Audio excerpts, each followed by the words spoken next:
Alors,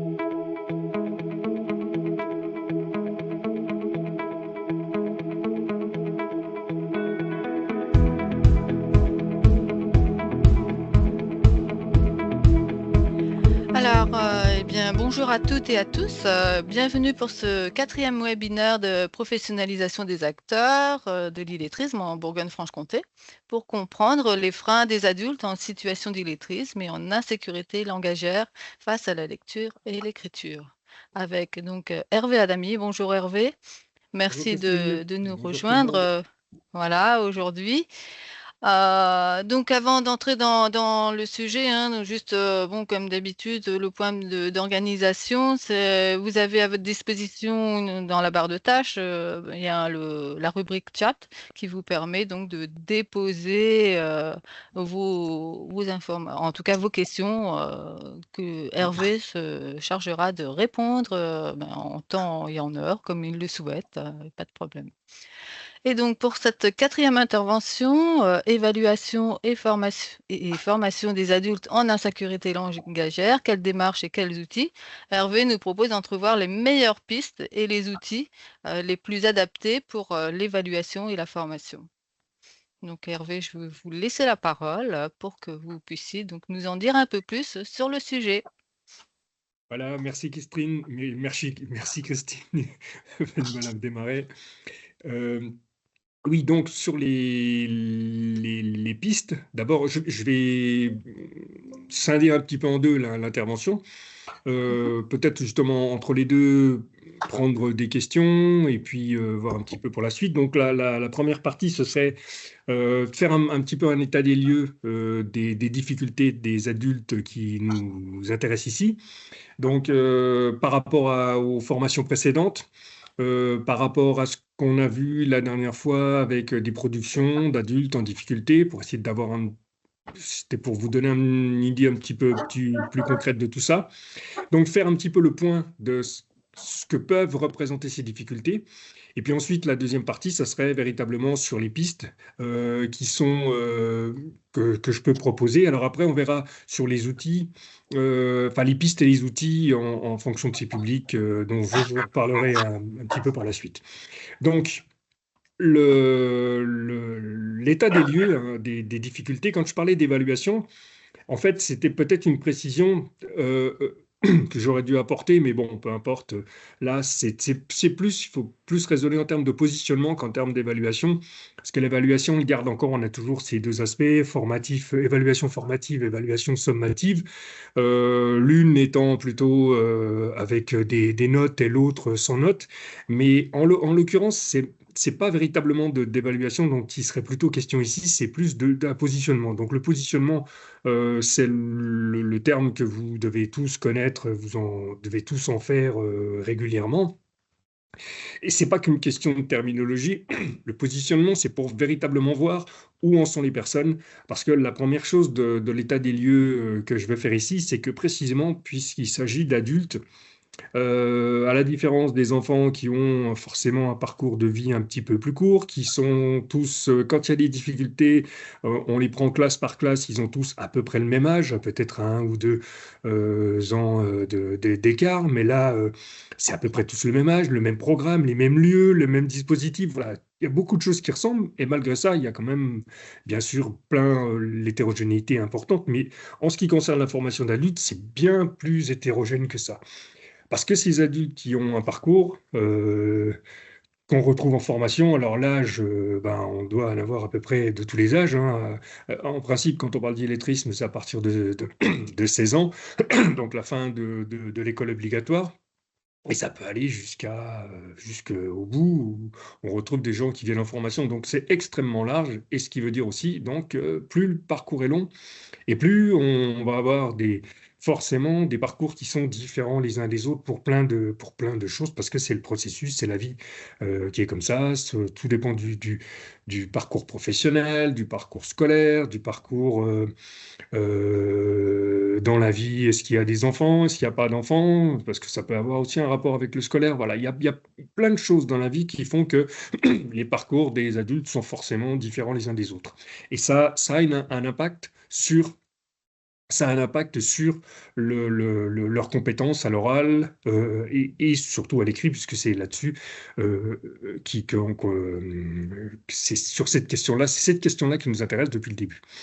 Donc, je vais faire référence un petit peu aux productions écrites qu'on avait vues la dernière fois. Je vous donne on reprend l'exemple, vous vous souvenez de la deuxième, dans l'ordre d'apparition, la deuxième production qui était la plus difficile à lire, la plus compliquée en termes de graphophonologie, où on voyait bien que la personne avait du mal à mettre en graphème ce qu'elle percevait. Or, cette production-là, c'était sans doute la plus structurée, la mieux adaptée, parce qu'elle correspondait exactement à ce qu'on attendait, c'est-à-dire la production d'un écrit qui puisse faire état d'une préoccupation qui dépasse sa propre personne, il lui s'adressait, c'était en forme de lettre ouverte, il s'adressait aux autorités politiques, donc c'était exactement calé, exactement comme il fallait. Sauf que du point de vue de la production, il avait encore du mal, beaucoup de mal, vous vous souvenez hein, de ça, il avait beaucoup de mal à mettre en graphème et de faire ce lien-là. Donc vous voyez, alors que les autres, non. Il y avait d'autres productions qui étaient, par exemple, presque, qui correspondaient à un niveau, notamment orthographique, qui était bien supérieur à lui, mais qui, du point de vue, ce qu'on appelle la cohérence pragmatique, ça veut dire est-ce qu'il s'est adapté à la situation de communication, est-ce qu'il s'est adapté à son objet d'écriture, c'était oui, oui, il cochait toutes les cases, sauf celle-là, pratiquement. Donc on voit bien que c'est compliqué. On aurait dit, où est-ce qu'on le met, par exemple, par rapport au niveau, au degré de la NLCI. Alors, je ne sais pas si vous connaissez les 4 degrés de la NLCI. Peut-être ça vous dit quelque chose. De toute façon, on peut le trouver en principe, oui. Donc, pour revenir à ça, pour avoir un ordre d'idée, sur nos productions écrites de la semaine dernière, il n'y avait que lui, la deuxième, donc Jules, parce qu'il s'appelle comme ça, c'était pas écrit dessus, la deuxième production, en fait, c'est le seul de tout cela qu'on pouvait ranger dans, on aurait dit le degré 2 de la NLCI. On n'en avait aucun du degré 1, tout simplement parce que c'était même pas pensable qu'il puisse écrire. J'en avais un dans le groupe là, mais aucun n'a sauté le pas pour écrire quelque chose parce qu'il savait pertinemment qu'il ne pouvait pas le faire.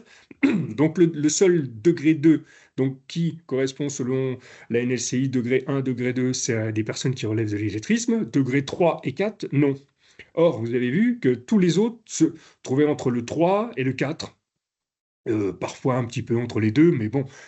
Et donc, en fait, toutes les personnes qu'on a vues ne relevaient pas, d'après la nomenclature de l'NLCI, de l'illettrisme. Or, précisément, on a vu que ça posait tout un tas de problèmes et que c'était pas parce que ça relevait pas de l'illettrisme que ça posait pas de problème. D'où, et c'était un peu une illustration, d'où notre notion d'insécurité langagière, parce que ces adultes-là qui sont clairement en insécurité langagière. Après, je ne veux pas remettre en cause ces degrés 1, degré 2, degré 3 et 4, parce que ça me paraît, ils tiennent tout à fait la route, hein. On peut assez facilement remettre dans les cases, comme on dit, même s'il ne s'agit pas de cases, parce qu'il y en a beaucoup qui se situent quelque part entre les deux. C'est un continuum, il faut imaginer ça comme ça. Voilà, entre le degré 1 et le degré 4, de continuum, ça veut dire qu'il n'y a pas véritablement de... C'est des repères plus que des limites ou des cases. Mais en tout cas, voilà. Donc, c'est pour ça qu'on préfère parler d'insécurité langagière, parce qu'elle est multiforme, parce qu'elle ne correspond pas forcément à des degrés, encore moins à des niveaux.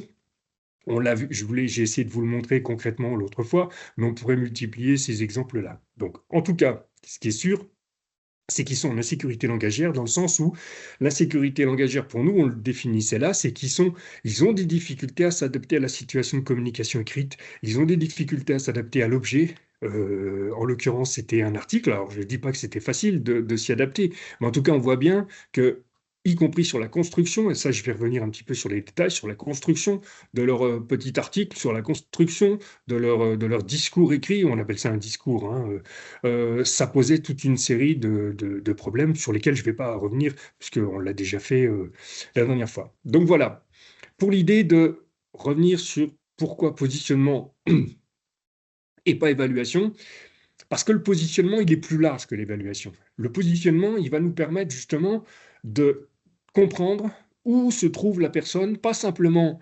du point de vue de l'écrit, lecture ou écriture, mais plus généralement du point de vue de sa position sociale, de sa position professionnelle et des liens qui sont faits entre les tâches d'écriture ou de lecture et ses besoins professionnels.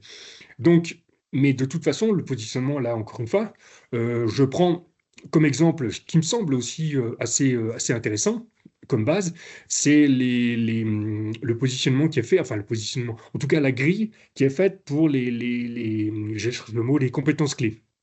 Parce que les compétences clés, en fait, elles positionnent au-delà, il y a communication orale et écrite, mais il y a toute une série d'autres choses dans les compétences clés qui permettent de savoir où se trouve la personne, notamment par rapport à l'électronisme, par rapport à la numératie, par rapport à certaines compétences qui se situent. Il y en a plein dans les référentiels compétences clés.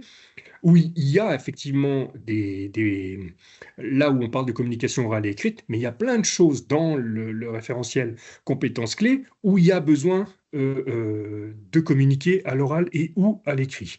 Donc, les compétences, notamment à l'écrit, elles se trouvent partout dans les référentiels compétences clés. Et ça permet justement de savoir, par exemple, s'adapter, enfin, les communications avec des clients au cas où, des communications avec des supérieurs, faire état d'un problème, etc.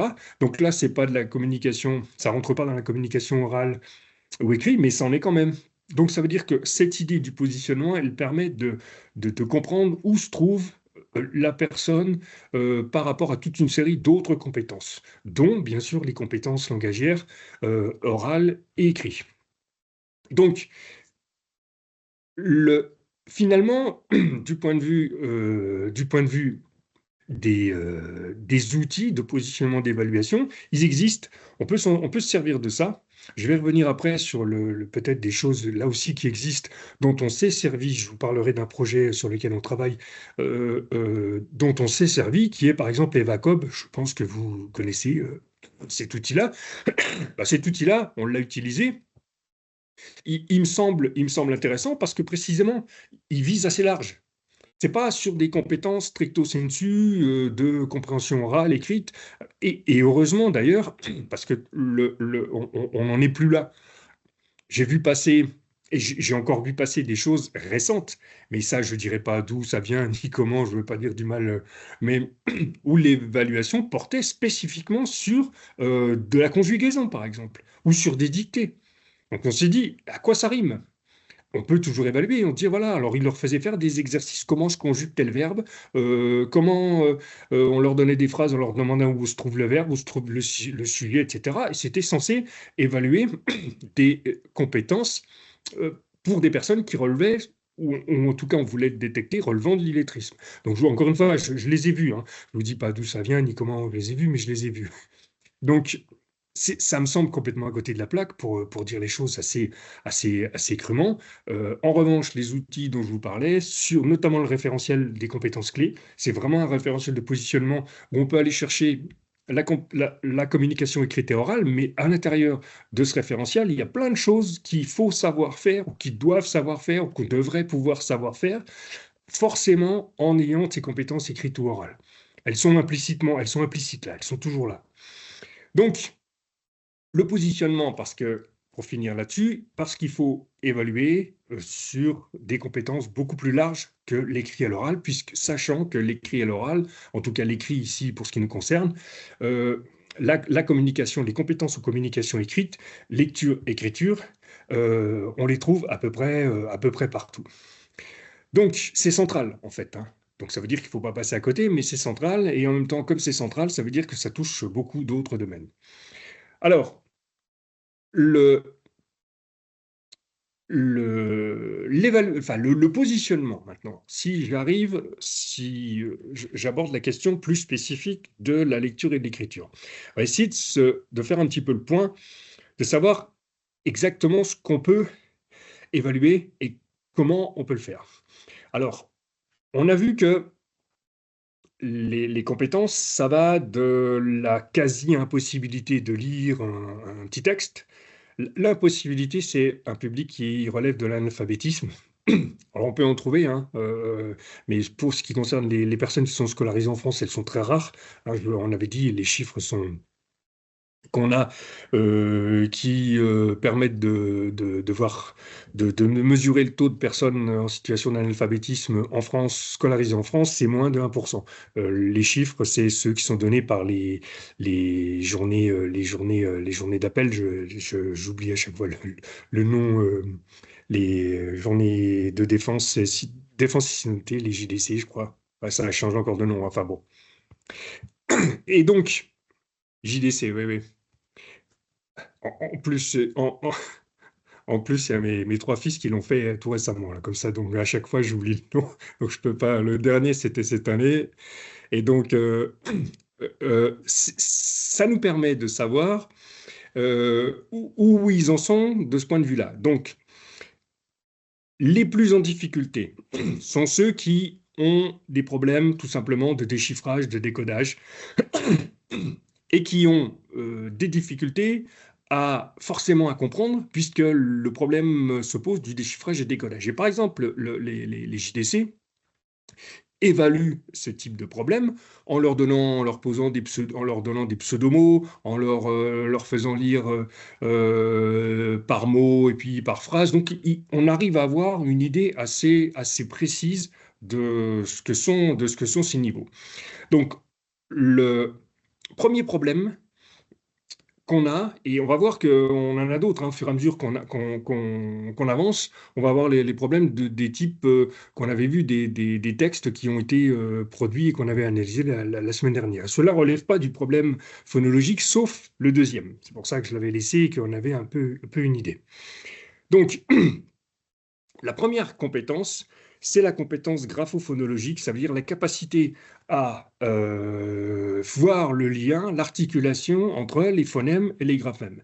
Donc, ces termes-là, je ne sais pas si ça vous parle ou si ça ne vous parle pas. Les phonèmes, oui. Bon, ce qu'on appelle en gros les sons, mais c'est pas tout à fait des sons, parce que les sons, si je tape sur la table et que je fais du bruit, c'est un son. Là, c'est pas tout à fait des sons, parce que ça a un sens dans une chaîne sonore, etc. Bon, mis à part cette précision terminologique, c'est pour ça que je parle de phonèmes, les graphèmes, c'est leur correspondant graphique. Donc un graphème, ça peut être une lettre, mais ça peut être un groupe de lettres. Par exemple, la lettre T, c'est un graphème. TH du T ou théière ou tout ce que vous voulez, ou théâtre, c'est aussi un graphème, mais là, il y en a deux. Et puis, ça peut être trois lettres, le ouin, par exemple, ou d'autres, où il y en a trois. Bon. Donc, le graphème, en fait, c'est cette unité graphique avec lequel il y a un lien euh, avec les phonèmes. Et ça, c'est la base, c'est ce que j'avais expliqué, c'est la base du système, de tous les systèmes alphabétiques. Donc, ça veut dire que pour pouvoir lire, et ça, je vais revenir sur la démarche, il faut que ce lien-là soit connu. Il faut que n'importe quel scripteur ou lecteur du français sache déjà qu'il y a un lien. Et ça, je vais en parler, ça s'appelle la conscience phonologique. Et il faut qu'il sache comment faire ce lien. Ça veut dire que quand il s'agit d'un francophone, en principe, les phonèmes, il les entend. Ce qui n'est pas le cas d'un allophone, parce que là, il va avoir des difficultés. Pour un arabophone, par exemple, de pas reconnaître il aura du mal à reconnaître, à distinguer les voyelles de U, I et E, par exemple, parce que dans sa langue, il n'y a pas de distinction véritablement. Donc, s'il a du mal à les percevoir à l'oral, il aura forcément du mal à les percevoir, à voir quelle correspondance à l'écrit, puisqu'il ne les entend pas. Un francophone, si, il entend la différence. Il l'entend. Donc, c'est plus facile pour lui, enfin, c'est plus facile, ça dépend des cas, mais c'est plus facile pour lui si on lui fait, si on travaille sur cette distinction-là, ce qu'il le reconnaisse à l'écrit. Donc, le premier problème, c'est cette correspondance graphème-phonème. Un autre problème, qui est peut-être encore plus lourd, mais qui est lié à celui-là, c'est ce que je vous disais tout à l'heure, c'est le problème de la conscience phonologique. Alors, la conscience phonologique, c'est le fait de savoir, d'avoir conscience qu'il y a un lien entre l'écrit et l'oral. Donc, c'est pas gagné. Ça veut dire que pour nous, non seulement on en a conscience, mais on sait comment ça fonctionne. parce qu'on a été scolarisé, que la scolarisation s'est passée relativement bien dans tous les cas, et donc nous, on sait qu'il y a ce lien-là, que finalement, l'écrit, c'est de la langue graphiée, que l'oral a un lien avec l'écrit. Voilà, on sait parfaitement ça. L'idée, si vous voulez, c'est que si on fait, je l'ai fait un peu, je ne peux pas le faire comme ça à distance, le test, mais je l'avais fait aussi avec des étudiants, de dire, voilà, on prend, je crois que je vous en avais parlé la première fois, mais on prend le cas, je leur avais fait un texte écrit en Devanagari, c'est l'alphabet hindi, qui se parle en Inde. Un texte avec des titres, des sous-titres, et puis l'alphabet Devanagari. Si vous n'avez jamais appris Devanagari, enfin ou l'hindi, écrit comme ça, c'est impossible de retrouver quelque chose. Donc, demande aux étudiants, par exemple, voilà, qui sont évidemment, fait que ceux-là étaient en master, d'essayer de comprendre comment ça pouvait fonctionner. Mais intuitivement, et plus qu'intuitivement, en conscience, ils ont cherché des mots. Ils ont cherché des phrases, ils ont cherché. Et pourquoi? Parce qu'ils savent que. Et ils ne le cherchaient pas n'importe où. Ils commençaient à chercher le titre en haut, forcément, puisqu'ils savent que les titres se trouvent en haut, qui c'est écrit en plus gros. Ils commençaient à essayer de lire ou de droite à gauche, ils m'ont posé la question, ou de gauche à droite, ou de droite à gauche, mais ils savent qu'il y a un sens. Ils savent qu'il y a le sens de haut en bas ou de bas en haut. En général, ils se disent c'est plutôt de haut en bas. Les mots, ils les cherchaient, donc ils avaient identifié les espaces, etc., etc. Donc ils avaient des compétences multiples qui avaient été acquises par l'apprentissage de l'écrit de leur propre langue, qu'une personne ne sachant pas tout ça ne peut pas avoir, ou de façon très confuse. De façon très confuse. Donc, pour ce qui concerne les personnes en situation d'illettrisme, c'est un petit peu différent, parce que là, eux ont suivi l'école, ont suivi un cycle scolaire qui est relativement long. Donc, la conscience des mots, ils l'ont. Après, il faudrait voir s'ils l'ont tous, de quelle façon, etc. Mais on voit bien, par exemple, la deuxième production chez Jules, que c'était pas gagné, qu'il y avait la séparation des mots était pas. Il séparait les mots, mais pas forcément au bon endroit. Mais au moins, il les séparait. Donc, il savait que les mots existaient, qu'ils avaient une existence graphique, j'allais dire. C'est-à-dire, ils savaient qu'on ne pouvait pas écrire comme ça la chaîne parlée sans faire de distinction. Donc, il y a des choses, mais c'est là aussi que je vous disais depuis le début, il y a des choses il y a des acquis, mais ces acquis sont très disparates selon les personnes. Et donc, c'est difficile à prévoir, en fait. On ne peut pas dire, voilà, il a été à l'école tant de temps, il se trouve dans telle situation, donc en déduire forcément un certain nombre de compétences. Très compliqué. C'est très compliqué. Donc, la conscience phonologique, on peut imaginer on peut imaginer, mais encore une fois, il faudrait faire des études poussées pour le savoir, mais on peut imaginer que ces adultes se trouvent en situation d'illettrisme, ça veut dire, selon la définition, ayant été scolarisés en France et ayant suivi une scolarité minimum, parce que la scolarité obligatoire en France, que 16 heures, que 16 heures, jusque 16 ans, que cette scolarité-là leur aurait permis d'avoir cette conscience phonologique. Mais, encore une fois, conscience phonologique, c'est pas. Ils savent très bien qu'il y a une correspondance entre l'oral et l'écrit. Ils savent très bien que ces graphèmes qu'ils voient, ces signes qu'ils voient, ils savent les reconnaître. Ils peuvent donner un nom aux lettres, c'est déjà ça. Et ils savent que ça correspond à des phonèmes. Ça veut dire qu'ils savent. Qu'est-ce qu'ils ont compris dans la conscience phonologique? Ils ont compris que tout ce qui s'écrit peut se dire, se lire évidemment, mais tout ce qui s'écrit peut se dire, et tout ce qui se dit peut s'écrire. Le problème, c'est de savoir, une fois qu'on comprend, qu'on a conscience de ça, la conscience phonologique, c'est d'être capable d'identifier les phonèmes et de les séparer. Et ça, c'est pas gagné. C'est pas gagné pour tout le monde et on peut avoir des différences très importantes. Vous vous souvenez des textes qu'on avait travaillés une des personnes qui nous on voyait bien sa production, elle parlait de celle qui voulait garder des enfants pendant les vacances. Et son discours était par rapport à d'autres qui étaient, on avait vu toutes les limites, tous les problèmes que ça posait. Mais voilà, c'était à peu près fluide par rapport à d'autres. Mais par contre, elle écrivait chômage au lieu de chômage. Donc on se dit, est-ce qu'il n'y a pas. Mais c'était isolé. Si ça avait été systématique, on aurait pu éventuellement se poser la question d'une pathologie, dyslexie ou je ne sais quoi, mais il était isolé. Donc ça ne peut pas être quelque chose qui soit lié à ça. Donc ça veut dire que même à ce stade-là, là on la placerait elle au niveau 3 voire 4 de la NLCI, même à ce stade-là, c'est pas encore complètement acquis. Donc, la conscience phonologique, ça c'est la première chose. On va voir après sur les questions, les démarches didactiques, comment on travaille ça, comment on peut faire ça. Mais en tout cas, et c'est ça la difficulté avec nos adultes, c'est que on sait qu'il faut faire ça, mais comme on va voir, il faudrait faire un positionnement le plus fin possible, un positionnement qui soit vraiment adapté, enfin, personne par personne pratiquement. Mais ça ne veut pas dire que c'est compliqué. On peut prendre je vous l'ai dit, Eva Cobb, par exemple, ça peut très bien marcher. Mais après, il faut affiner peut-être le positionnement.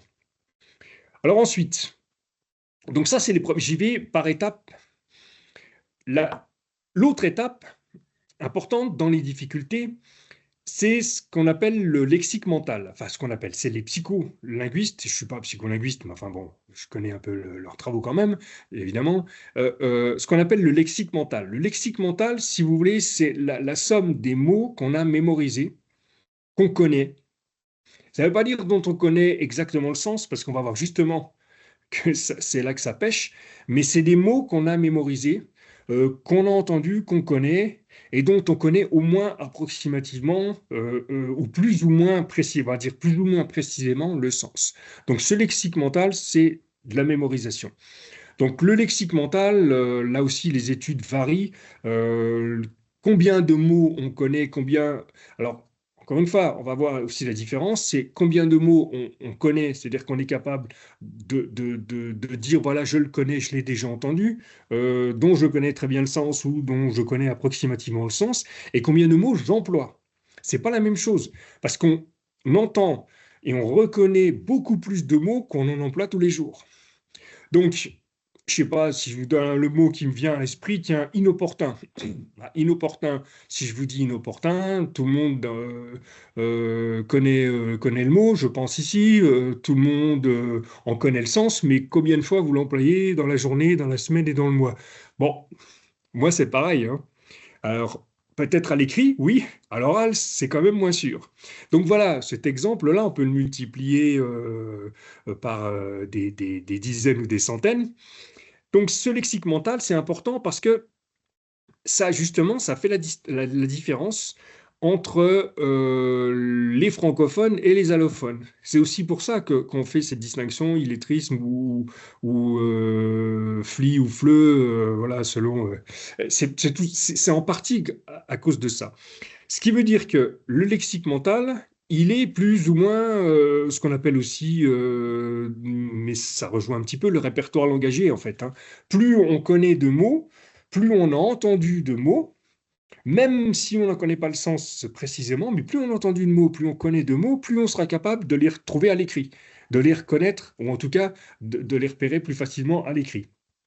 Si c'est un mot qu'on lit et dont on n'a jamais entendu parler, qu'on n'a jamais entendu tout simplement, bah, ça va être plus compliqué pour le lire tout simplement. Et surtout si en plus le problème s'aggrave quand on a des difficultés à déchiffrer, décoder, et que ce mot-là, non seulement on l'a jamais vu écrit, mais on l'a même jamais entendu à l'oral. Donc le travail, c'est aussi, enfin les difficultés de ces adultes, c'est aussi ça, c'est un répertoire langagier qui est moins étendu. Le lexique mental, il est forcément moins étendu. Alors, c'est dû à quoi? C'est pas dû au fait que leur cerveau soit plus rétréci que celui d'autres, c'est tout simplement ce qui est lié à la scolarisation. Voilà.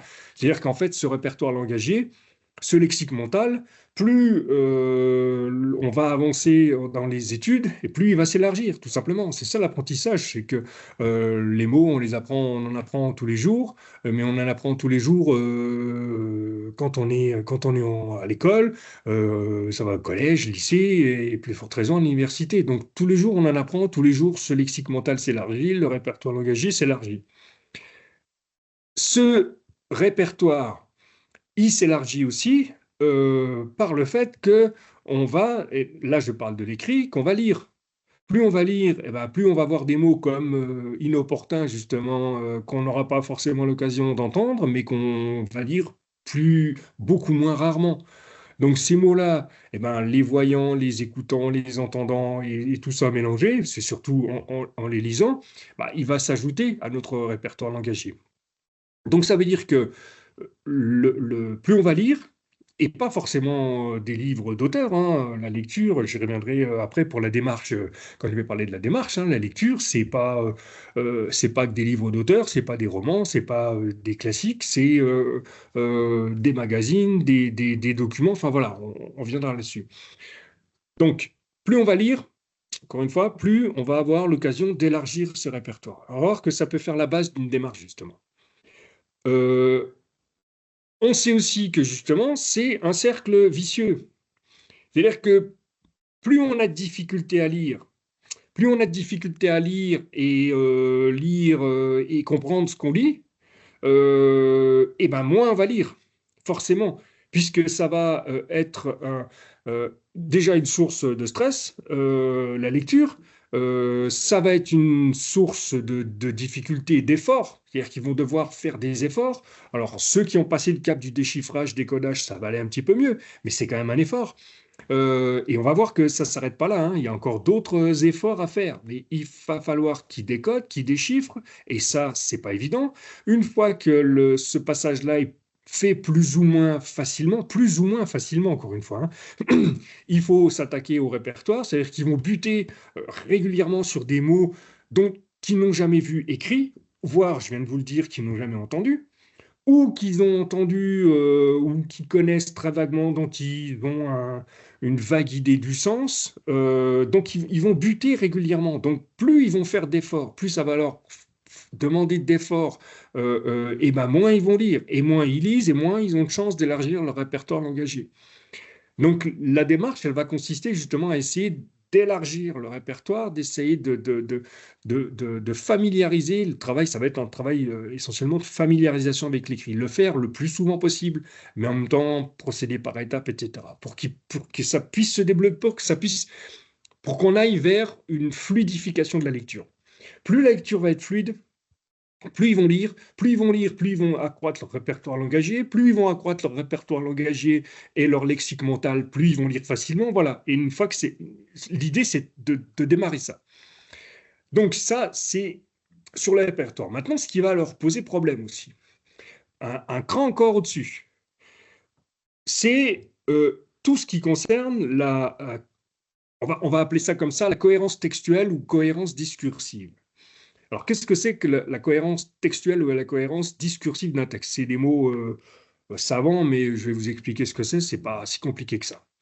Donc, un texte, et quand je dis texte, encore une fois, c'est pas un texte, le texte signé Zola ou voilà, c'est pas des textes classiques. Un texte, c'est quelque chose qui a été écrit.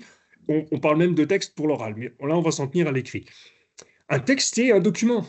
C'est de l'écrit qui a du sens, qui a un début, qui a une fin sur un document. Là, on va éliminer du texte, encore que, même à la limite, sur une affiche ou sur des choses comme ça.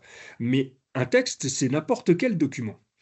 Donc un texte, lui, quel que soit le document, il va être structuré selon des principes qui sont toujours les mêmes. Et ces principes sont des principes de structuration. Alors, je vais vite, c'est peut-être pas le terme que je l'emploierai à d'autres moments. On a des termes un peu plus pointus, mais le but, c'est qu'on se comprenne ici. Donc, la structuration de ces textes, elle se fait sur plein de modes, plein de choses que je vais essayer de détailler un petit peu avec vous, qui font que là aussi, à chaque fois, ça va poser des problèmes pour ceux qui sont en difficulté, qui ne sont pas familiarisés avec la lecture. Alors, cette structuration, cette cohérence discursive ou cohérence textuelle, là aussi, alors, je ne vais pas rentrer dans les débats, c'est d'abord, je les prends, mais pas forcément dans l'ordre croissant de difficulté ou d'importance, hein. Mais un truc, par exemple, qu'on avait remarqué la dernière fois sur les textes que je vous avais donnés, il y a quelque chose qui ne maîtrise tellement pas que ça en est complètement absent. Or, sans ça, pour nous, c'est pour nous que ça représente un effort de lecture, c'est la ponctuation. Il n'y a pas de ponctuation, lisez un texte sans ponctuation, sans majuscule, vous verrez que c'est difficile. Faites le test, là aussi je l'ai déjà fait, Vous prenez un texte, vous enlevez toutes les majuscules qui donnent des informations, vous enlevez toute la ponctuation, des points, des virgules, tout complètement, et lisez-le. Bah, vous verrez que c'est vraiment très difficile. Donc ça veut dire que si c'est difficile à lire un texte où il n'y a pas de ponctuation, ça veut dire qu'elle est utile. Que c'est pas simplement des codes, que c'est pas simplement de la norme ou de la surnorme, c'est utile pour structurer. Donc vous avez vu l'autre fois que même pour ceux qui sont au niveau 3 ou 4, il n'y a pas de ponctuation. Il y en avait une, je crois, une ou deux, où de temps en temps on voyait des virgules, mais des virgules qui étaient un peu mises de façon aléatoire. Donc, ce qui veut dire aussi, ça c'est pour la production écrite. Mais la compréhension écrite, c'est-à-dire la lecture, eh ben, il faut qu'ils maîtrisent ces codes, ces codes-là. Donc la ponctuation pour eux, est-ce que c'est véritablement une aide? C'est pas sûr. C'est pas sûr. Ils n'ont tellement pas cette compétence, on l'a vu, hein, que on peut s'imaginer, on peut se dire oui, mais c'est de la production écrite, mais de la compréhension écrite, c'est pareil. C'est pareil. Ça représente pas forcément quelque chose qui va être signifiant pour eux, la ponctuation. Et ça, on le voit aussi quand ils lisent en in vivo, j'allais dire dans la réalité, hein. Donc, premier élément de structuration de texte, la ponctuation. Bah, je pense qu'on peut, celui-là, pour le coup, on peut le mettre en premier. Donc, ça veut dire que ça veut dire que la ponctuation, ils savent ce que c'est qu'un point, une virgule. Si vous leur demandez, si vous leur posez la question du texte, c'est quoi ça? Ils vont vous dire c'est un point. C'est quoi ça? C'est une virgule. Ils savent parce qu'il y a de la scolarisation derrière. Après, la question c'est à quoi ça sert? Comment je l'utilise? Quelle signification il a dans ce texte-là? Et alors là, c'est plus compliqué. Déjà, à l'expliquer, c'est clair que c'est compliqué. Dire, bah voilà, qu'est-ce que c'est qu'un point? C'est une phrase. Ça sert à faire une phrase. Une majuscule, c'est quoi une phrase à l'écrit? C'est une majuscule et un point. Oui, d'accord, mais c'est pas qu'une majuscule et un point. C'est qu'il y a un sens. On met pas le point n'importe où. On met pas la majuscule n'importe où. On met pas la virgule n'importe où. Vous savez très bien que si on déplace une virgule, la phrase peut avoir un sens complètement différent. Tout ça, on le sait. Pour eux, c'est pas sûr que ce soit aussi clair que ça. C'est même certain que pour un certain nombre d'entre eux, c'est pas clair. La preuve, c'est pour ça que je vous avais donné ces textes-là, y compris ceux qui sont le moins en difficulté et qui ne relèvent pas de l'illettrisme. Je répète bien, hein, sauf un, le deuxième, lui, on pouvait le classer en niveau 2, tous les autres, c'était 3 ou 4. Donc, ils ne relèvent pas de l'illettrisme, mais ils sont bien en insécurité et notamment, ça se voyait, quoi, voilà, pour la ponctuation. Deuxième chose qui concerne la structuration d'un texte, c'est les connecteurs. Donc les connecteurs, on en a toute une série, là aussi je ne vais pas rentrer dans le détail. On a des connecteurs logiques, des connecteurs voilà, de toutes sortes. Les connecteurs, c'est les mais, les donc, les car, les en effet, les puisque, les et, les... Voilà, on a ce qu'on appelle les petits mots, mais ce pas des petits mots parce que ceux-là, ils sont pas signifiants en eux-mêmes. Dire voilà, tiens, quelqu'un vous pose la question, qu'est-ce que ça veut dire mais? Bah mais qu'est-ce que ça veut dire en soi? Pas grand-chose. Ça dépend. On va dire ça dépend. Et oui, forcément, ça dépend. Mais justement, c'est pour ça que ça dépend. Si on se dit qu'est-ce que ça veut dire table ou chaise, on est capable de l'expliquer, de le dessiner, mais ou puisque, c'est très très compliqué. Donc ces connecteurs, en revanche, comme pour la ponctuation, c'est les articulateurs, on va les appeler comme ça, des articulateurs qui permettent justement de comprendre l'enchaînement logique, de comprendre l'enchaînement du sens. Et on sait bien qu'un parce que, un puisque, c'est pas la même chose, qu'un par conséquent, etc., un effet, ça peut changer complètement le sens. Donc tous ces articulateurs, ces connecteurs ont une importance capitale, et c'est là-dessus que nos lecteurs, bah, ils vont buter régulièrement. Alors, les mais, les parce que, ils savent ce que c'est. Les car, ils savent ce que c'est. Les en effet, c'est pas complètement inconnu pour eux. Les par conséquent, c'est beaucoup moins lu et beaucoup moins entendu à l'oral, mais c'est quelque chose qu'ils ont entendu. Sauf qu'à chaque fois, comme pour le reste, un mot, euh, ils l'ont entendu. Ils en ont une vague idée ou une moins vague idée, mais enfin, c'est pas une idée précise. Les connecteurs, c'est pareil. Donc, ce qui fait qu'au fur et à mesure, je vais y arriver hein, sur tout ça, c'est qu'un flou, plus un flou, plus un flou, bah, ça crée un grand flou à la fin. Voilà. C'est pas qu'ils savent pas ce que ça veut dire, qu'ils n'ont rien compris. C'est aussi pour ça qu'il faut être attentif sur le positionnement parce que ça, je l'ai vu assez fréquemment, la lecture à haute voix. Et la lecture à haute voix, elle dit rien du tout. La lecture à haute voix, qu'est-ce qu'elle permet de savoir? Elle permet juste de savoir la première étape ou la deuxième. Correspondance, graphie, phonie. Cette étape-là, elle est importante, hein, elle est importante. Mais ça veut dire que si quelqu'un vous lit un texte à haute voix et qu'il est capable, que sa lecture est fluide, on dit, bah, il sait lire. On n'en sait rien. Il sait lire, il sait déchiffrer, il sait décoder, c'est sûr, mais la lecture, c'est comprendre ce qu'on lit. Donc là, on est dans une autre étape. D'où aussi j'y reviendrai sur les démarches didactiques, la méthode de Gattegno, la méthode d'apprentissage par les couleurs. Je ne sais pas si vous avez déjà entendu parler de ça.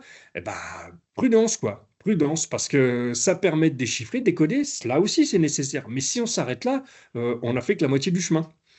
J'avais vu, pour donner un exemple, une fois une apprenante, alors elle n'était pas francophone, encore elle n'était pas non plus français et langue étrangère, elle était malgache.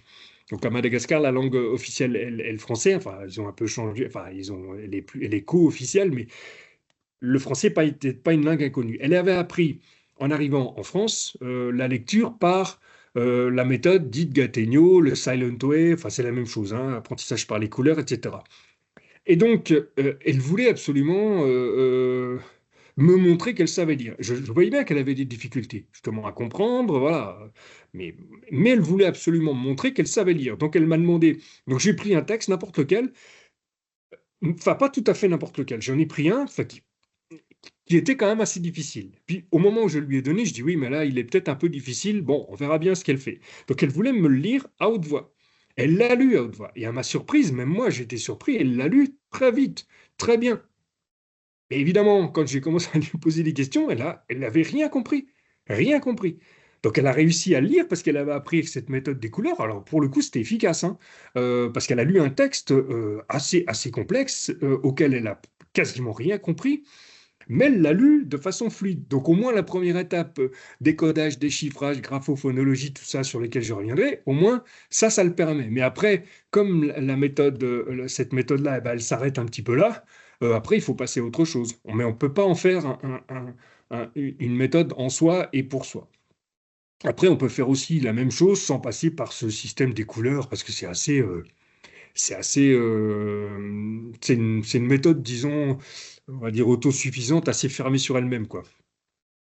Donc, je reviens à ma cohérence textuelle ou discursive, c'est que on a ces connecteurs qui sont les articulateurs qui permettent de donner du sens, de hiérarchiser les informations, de les classer les unes par rapport aux autres, d'indiquer s'il s'agit d'un articulateur logique qui fait le lien avec ce qui précède ou avec ce qui va suivre, etc., etc., etc. D'accord? Donc tout ça, c'est important. Autre élément qui pose problème, qui peut leur poser problème, c'est tout ce qu'on appelle la structuration anaphorique, les reprises anaphoriques.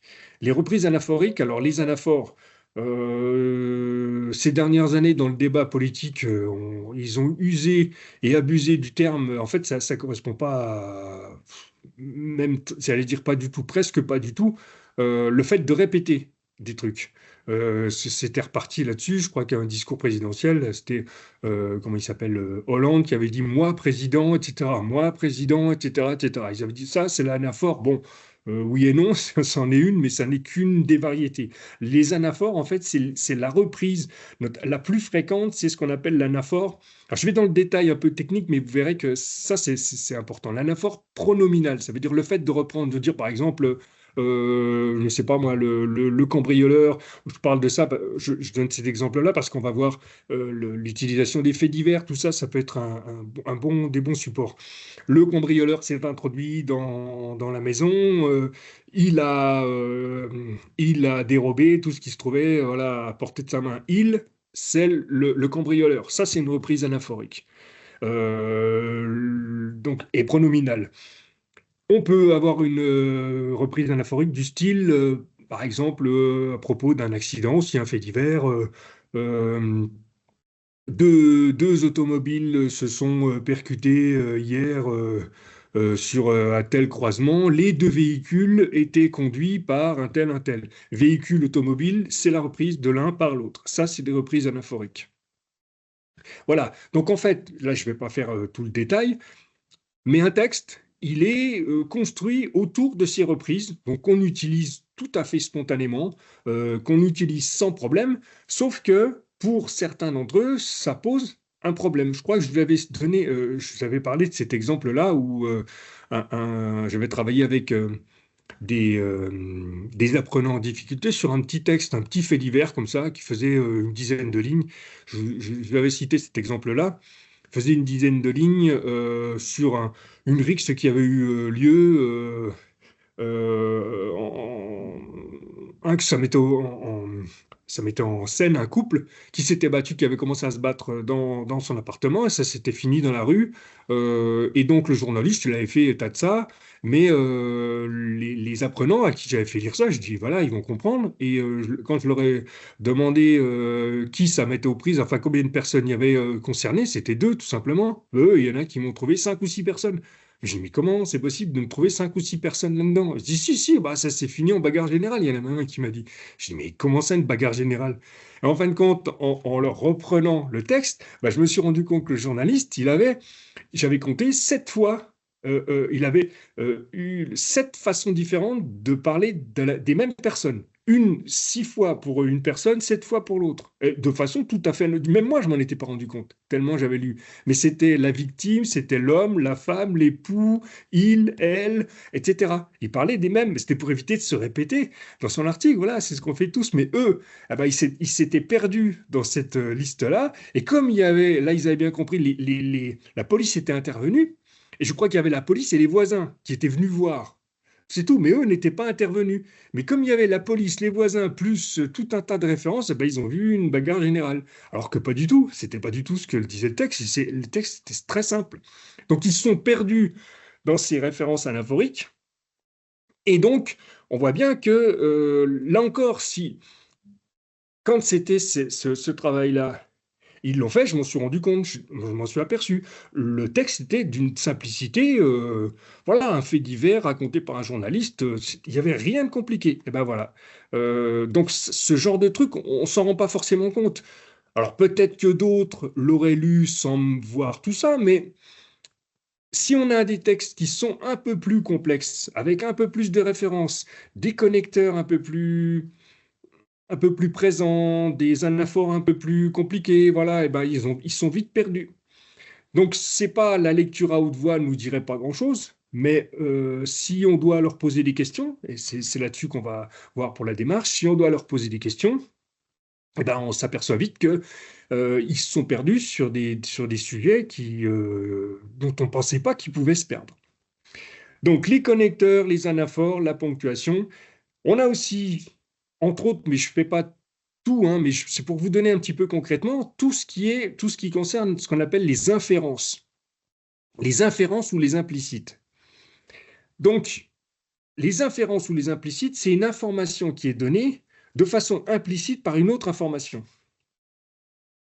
Donc, on l'infère, tout simplement, inférer, c'est déduire, en gros, c'est ça, on l'infère par le fait, parce que ça nous paraît évident. Le problème, c'est que ces inférences, eh ben, quand elles se succèdent comme ça, on ne donne pas l'information parce elle est évidemment donnée par exemple, une inférence, je ne sais pas, qu'on pourrait utiliser en disant, en parlant de personnes qui sont divorcées. Voilà. Si on parle de personnes qui ont divorcé, l'inférence, c'est forcément ils étaient mariés. Sauf que quand on dit divorcé, et ça, j'ai souvenir qu'il l'avait fait, lui, il le connaissait, mais si on dit ça, c'est forcément, on en infère qu'ils étaient mariés. C'est pas la peine de le dire, forcément, c'est déduit de l'information qu'on donne. Celle-là, elle est à peu près, même si, encore une fois, j'ai un souvenir de quelqu'un c'était pas si clair que ça, mais parce que c'était une histoire de garde d'enfant, bon. Mais en tout cas, voilà une inférence. Et ces inférences-là, elles sont courantes, elles sont monnaie courante. Quand c'est ce type d'exemple, ça va. Mais il y a d'autres inférences. Si on parle d'un préfet, par exemple, le préfet, c'est qui? Le préfet donne l'autorité de l'État, etc. Il y avait des textes comme ça. Oui, mais il faut savoir que le préfet, lui, c'est lui le dépositaire de l'autorité de l'État dans les régions. Donc, c'est des inférences qui sont soit directement liées au mot, au sens du mot, mais c'est des inférences qui sont liées aussi à des connaissances extra-linguistiques. Ce qu'on appelle les connaissances extra-linguistiques, c'est tout simplement voilà, savoir ce que c'est qu'un préfet. On parle d'un maire, on parle d'un préfet, c'est pas la même chose. Et celui qui sait ça ou qui ne sait pas ça, bah forcément, il va en inférer, ou il n'infère rien, ou il infère des choses qui sont pas justes, qui sont pas correctes. Donc, et ça arrive par exemple entre le maire, le maire, le préfet, voilà, quelles sont les compétences des uns des autres. J'ai vu aussi le département, la région, où c'est souvent un joyeux mélange, hein, l'État, le département, la région, la commune. Pour eux, c'est l'État, parfois. Donc, oui, mais quand on parle des uns et des autres, ils n'ont pas les mêmes compétences, ils n'ont pas à intervenir sur les mêmes choses. Et quand c'est inféré comme ça, là, c'est sur des connaissances extralinguistiques, mais ça peut être aussi sur des connaissance, là, ça rejoint le lexique mental, par exemple. Si le mot, on ne l'a pas bien compris, bah, on ne peut pas inférer forcément des choses qui sont tout à fait justes. Si c'est inopportun, par exemple, j'essaye de reprendre un peu les mêmes exemples. Si on parle d'inopportun, bah, si on n'a pas compris ou vaguement compris quelque chose et qu'on arrive après, par la suite, et comme on a dit que c'était inopportun, on va justifier le fait que c'est inopportun, que c'est déplacé, etc. Sauf que si on n'a pas compris ce mot-là, eh ben, il va inférer toute une série d'autres choses derrière. Donc celui-là, il donne l'orientation, si vous voulez.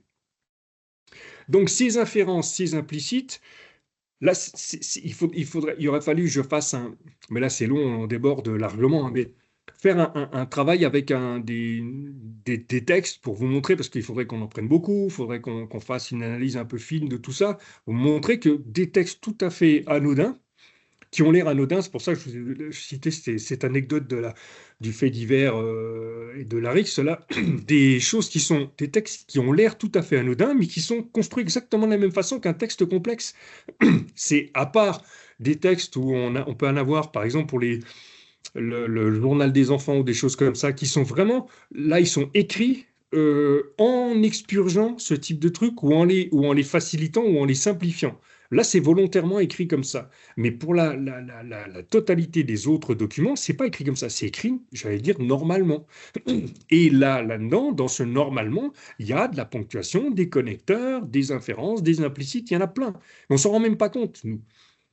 Donc, ça veut dire que, pour finir là-dessus, c'est les difficultés en lecture, en l'écriture, on l'a vu la semaine dernière, les difficultés mais elles se rejoignent, hein, les difficultés en lecture, elles portent sur tout cet ordre-là, c'est-à-dire de la base, la démarche graphophonologique, est-ce que je reconnais, est-ce que j'articule les phonèmes avec les graphèmes, jusqu'à ce qu'on appelle, tout ça, c'est ce qu'on appelle tout à la fin la lecture fine. La lecture fine, c'est de comprendre, mais en faisant tout ce travail, en reconstruisant la cohérence textuelle, étymologiquement, texte, ça veut dire tissu, ça veut dire trame. Ben, c'est exactement ça, hein. Un tissu, c'est fait de fils qui s'entrecroisent et dont on ne voit plus après les fils. Le principe, c'est ça. C'est si on voit les fils, c'est qu'on n'a plus qu'à changer de tissu. Mais le principe, c'est ça. Donc, en fait, la lecture, après, on va voir sur les démarches, justement, comment on peut faire. Mais je finis là sur l'état des lieux. Il faut le savoir, ça. Donc, après, qu'est-ce qu'on va faire? Utiliser les bons documents. Comment les utiliser? Ça part du bon diagnostic. Voilà, je finis la première étape. Si vous avez des questions, Justement, Hervé, il y avait une question de Caroline Janssen. Où peut-on trouver la grille des compétences clés? Et éventuellement, quel site internet je ne pourrais pas vous le dire, mais je peux vous dire, vous tapez sur le moteur de recherche de votre choix.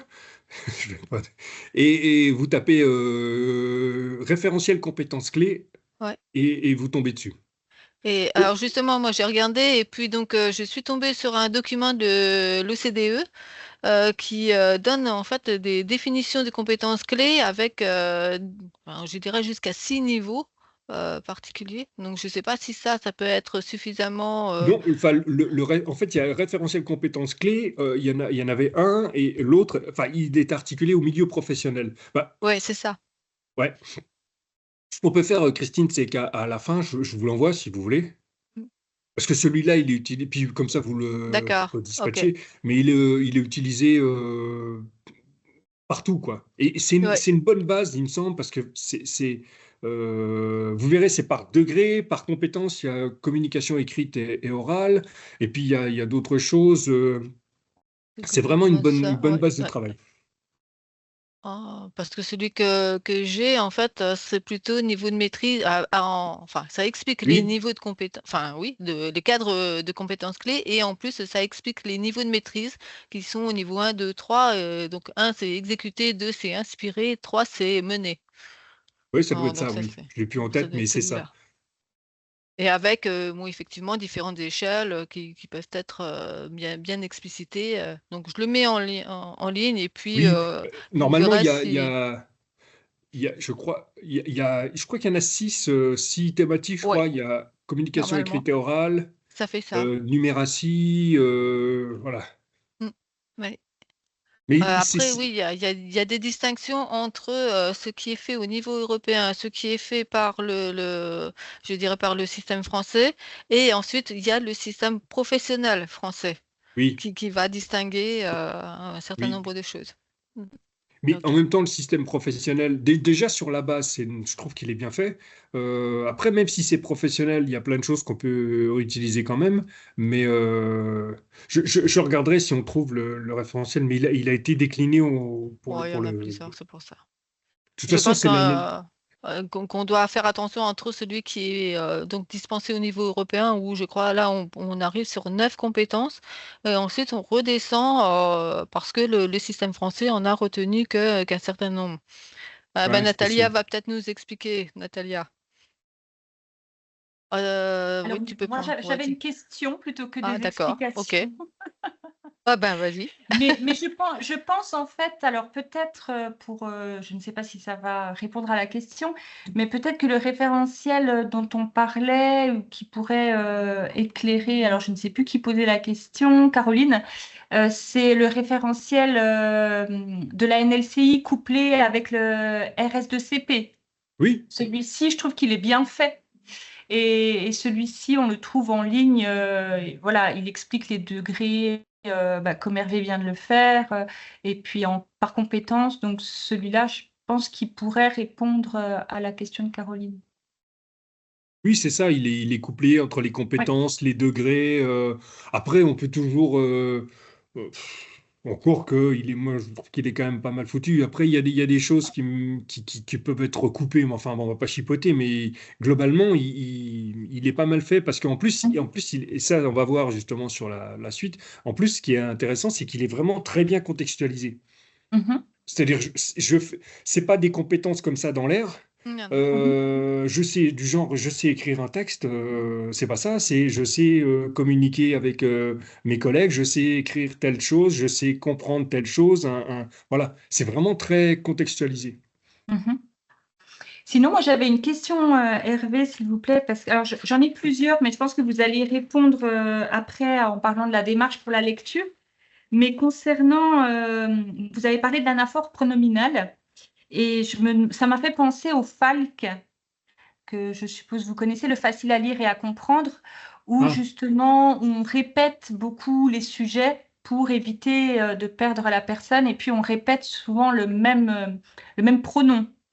Je me demandais si vous pensiez que c'est réducteur par rapport à ce public-là, ou si ça peut faciliter les choses, pourquoi pas. Voilà, j'aurais voulu avoir votre avis.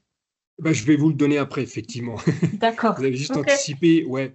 Je suis un peu, bon, après, je suis pas complètement opposé à ça, mais j'allais dire, une partie, je vais dire simple, mais pas simplifié.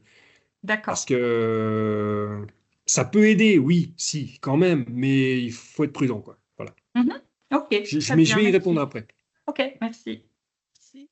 Et puis donc sinon on avait Chantal, je pense que c'est Chantal Claire qui voulait poser une question. Chantal, c'est vous? Alors, je ne sais pas si c'est... Il y a un CC, là, est désactivé. Chantal, c'est vous qui posiez la question?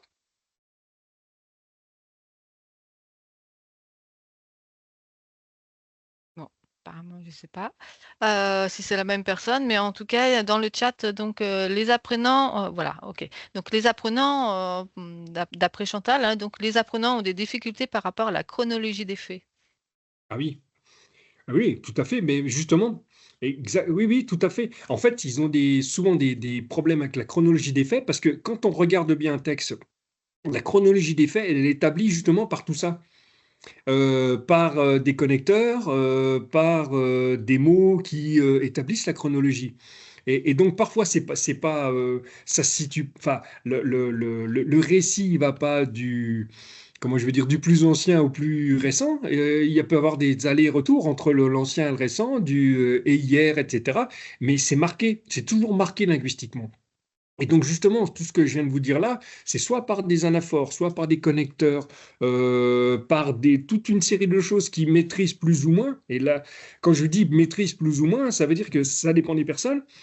Et puis ça dépend de, c'est pas qu'ils ne connaissent pas le mot. C'est juste parce qu'ils en ont une connaissance approximative. Ils l'ont entendu, ils l'ont déjà vu, mais ils connaissent pas le sens exact. Donc ça fait un petit flou, plus un petit flou, plus un petit flou, fait un grand flou. Voilà. Et effectivement, la chronologie, ils ont du mal à la reconstituer. Parce qu'il leur manque, parce qu'ils ont un petit mot, comme on dit, un connecteur leur aura échappé, un verbe, une conjugaison. Alors pour le coup, là, elles sont importantes. Une conjugaison, un temps, si on utilise un passé composé ou pas. Vous vous souvenez de la dernière fois? Quand le texte qu'elle avait écrit le jeudi matin quand j'ai été à l'association. Eh ben, l'utilisation, là, on se dit, c'est jeudi matin et pas le jeudi matin quand j'allais ou jeudi matin quand j'ai été, mais il y a là quelque chose qui gêne. Donc là, c'est quand elle l'écrit, mais quand elle le lit, eh ben, c'est possible aussi que ça leur échappe. Je veux dire, mais attention, là, c'est un imparfait. Donc, c'est pas la question que ce soit l'imparfait ou le passé composé. Si on leur explique en disant non, ça, c'est un imparfait, c'est un passé composé, ça n'a aucun intérêt. Ça leur parle pas du tout, ça. Par contre, sur le fait que ce soit ou l'un ou l'autre, ou un présent d'habitude, etc., fait que ça change le sens du texte. Et qu'après, ils comprennent plus ce qui s'est passé avant ou après. C'est ça que j'essaye de vous expliquer, c'est que il y a plein de petites choses comme ça. Quand, s'ils nous lisent, on a l'impression qu'ils sont débrouillés, on a l'impression que c'est bon, et donc on va passer à quelque chose de. Mais là, en fait, non, c'est pas si bon que ça. Et ça joue sur des choses qui nous. Enfin, c'est pas qui nous échappent, mais ça nous échappe si on veut pas les regarder. Mais c'est des choses à travailler, justement. Travailler spécifiquement sur tel aspect, travailler spécifiquement sur tel autre, leur faire prendre conscience et puis passer progressivement. Mais sinon, on va croire que bah, c'est acquis. Ils savent lire.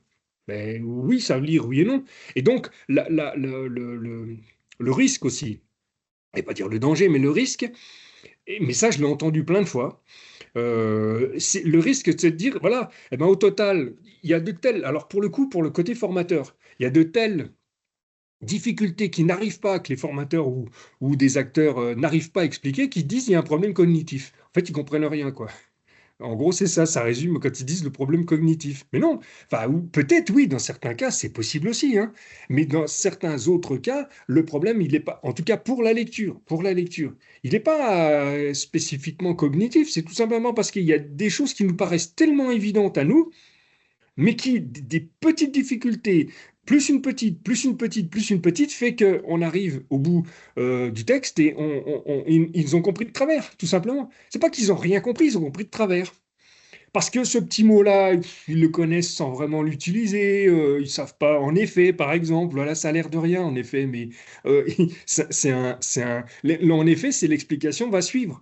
Elle arrive pas avant, elle va suivre. Donc ça veut dire que ce que vous avez ce que vous allez lire après, en effet, va expliquer ce que vous avez dit avant. Ça a l'air de rien comme ça, mais pour nous, c'est complètement intégré, pas pour eux. Et on peut multiplier les exemples comme ça. En effet, qui va dire qu'ils n'ont pas compris? Mais compris, qu'est-ce que ça veut dire? Les anaphores, c'est pareil, si on avait pu travailler là comme ça, prenez des textes, mais il aurait fallu que j'en prenne beaucoup pour vous montrer beaucoup d'exemples. Mais le système des anaphores, lui aussi, il est complexe, hein. Et il est simple. C'est pas des choses compliquées. Multiplier une petite difficulté plus une petite plus une petite. Imaginez que si vous lisez un texte, je sais pas, il y en a peut-être qui maîtrisent parfaitement l'anglais ou pas, mais si vous lisez un texte en anglais, vous avez fait de l'anglais, c'est pas une langue complètement inconnue, mais qu'est-ce qui va vous arriver en anglais? Bah, il y a ce mot-là, vous le comprenez pas, ce mot-là, oui, vous comprenez vaguement ce que c'est. Les petits mots, voilà, therefore ou d'autres mots comme ça, bon, on a compris à peu près qu'est-ce que ça veut dire donc, parce que, ou je sais pas quoi, bon, on passe, et puis au bout du compte, bah, on n'a rien compris. Tout simplement parce qu'il y a trop de petites choses qui nous ont échappé. Donc, eh ben, on prend DeepL dans ce cas-là, ou un autre, et on a l'explication.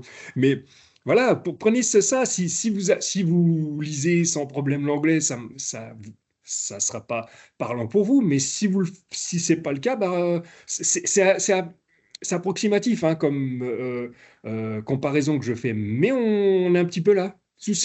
On dit toujours les petits mots. Bah, faites-le en anglais, vous verrez. Il y en a plein des petits mots aussi. On ne connaît pas exactement le sens. Et si on ne sait pas ce que c'est, si c'est un donc, si c'est un par conséquent, si c'est ça, ben voilà, au bout du compte, on ne comprend plus rien.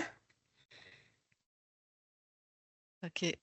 Bien. Bon, apparemment, pas d'autres questions, en fait. Je Ok. laisse continuer.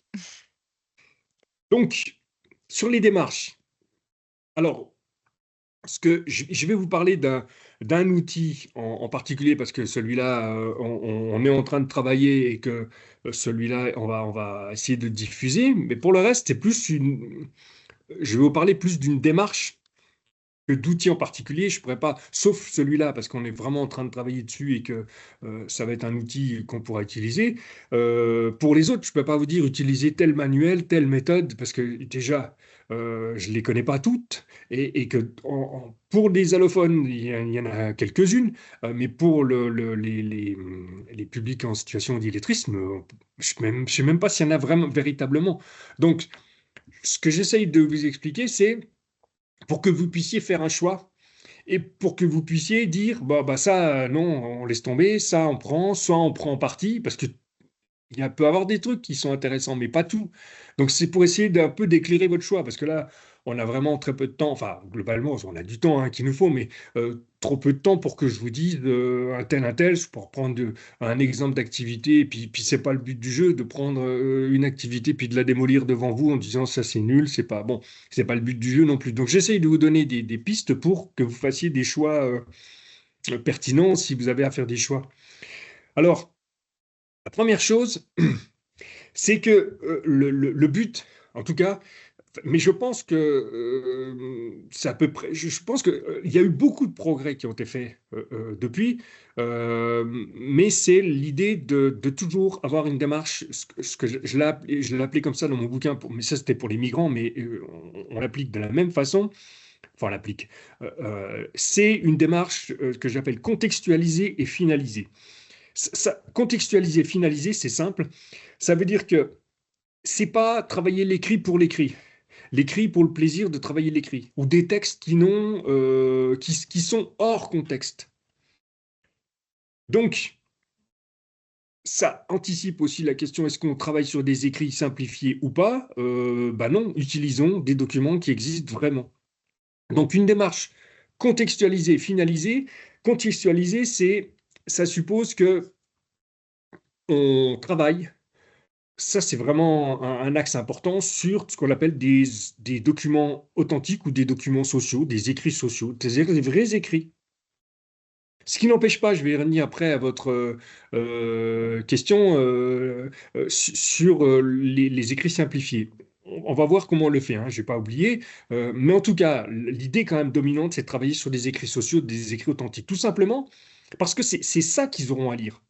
C'est pas autre chose. Dans la vie de tous les jours, on ne lit pas des écrits simplifiés. Voilà ce que je dis souvent, hein, on va pas, on sait pas, on a des documents à remplir, on en a plein, de la bureaucratie, on a plein de choses à faire, et on ne dit pas aux gens qui vous l'ont donné, non, non, non, non, donnez-moi le document là en niveau A1 ou A2 de la NSCI, hein, en attendant que je progresse, vous me donnerez le même document, mais non, enfin, je veux dire, ça n'a pas de sens, quoi. Donc, il faut travailler les écrits tels qu'ils existent. Après, l'idée, c'est de travailler des écrits simples, mais pas simplifiés. Donc on va commencer en fonction du niveau, choisir des vrais écrits authentiques, mais pas forcément, qu'est-ce que c'est des écrits simples, mais pas simplifiés, c'est des affiches, c'est de la prévention sur la sécurité, sur la prévention sur la santé, voilà. Puis on travaille ça, pas tout complet, mais on travaille sur les grandes idées. Bon.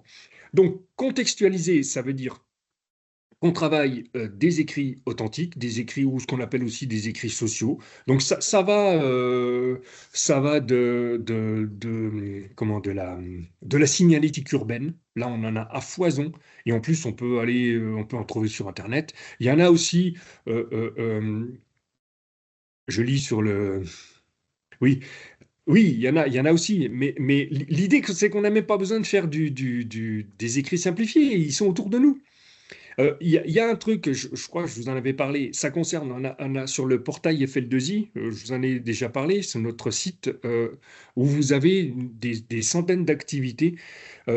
C'est fait plutôt pour les migrants. Mais vous verrez qu'il y a plein d'activités qu'on peut utiliser avec des francophones natifs. Plein, plein, plein, plein. Sur le portail FL2I, c'est notre site sur lequel on travaille. Vous allez sur ressources didactiques, il y a aussi du milieu professionnel. Vous pouvez, à la limite, vous servir. Vous faites le choix, vous dites ça pour le coup, pour les francophones natifs, ça ne marchera pas, mais c'est clair qu'il y a plein de choses là-dedans qu'on peut utiliser avec avec des francophones. Plein. Et toutes ces activités-là, elles sont contextualisées, finalisées. Donc contextualiser, c'est prendre, puisque là on est sur l'écrit, hein, on travaille sur l'illettrisme, prendre des documents qui sont des documents qu'on a été chercher dans la vie de tous les jours, on ne les a pas inventés.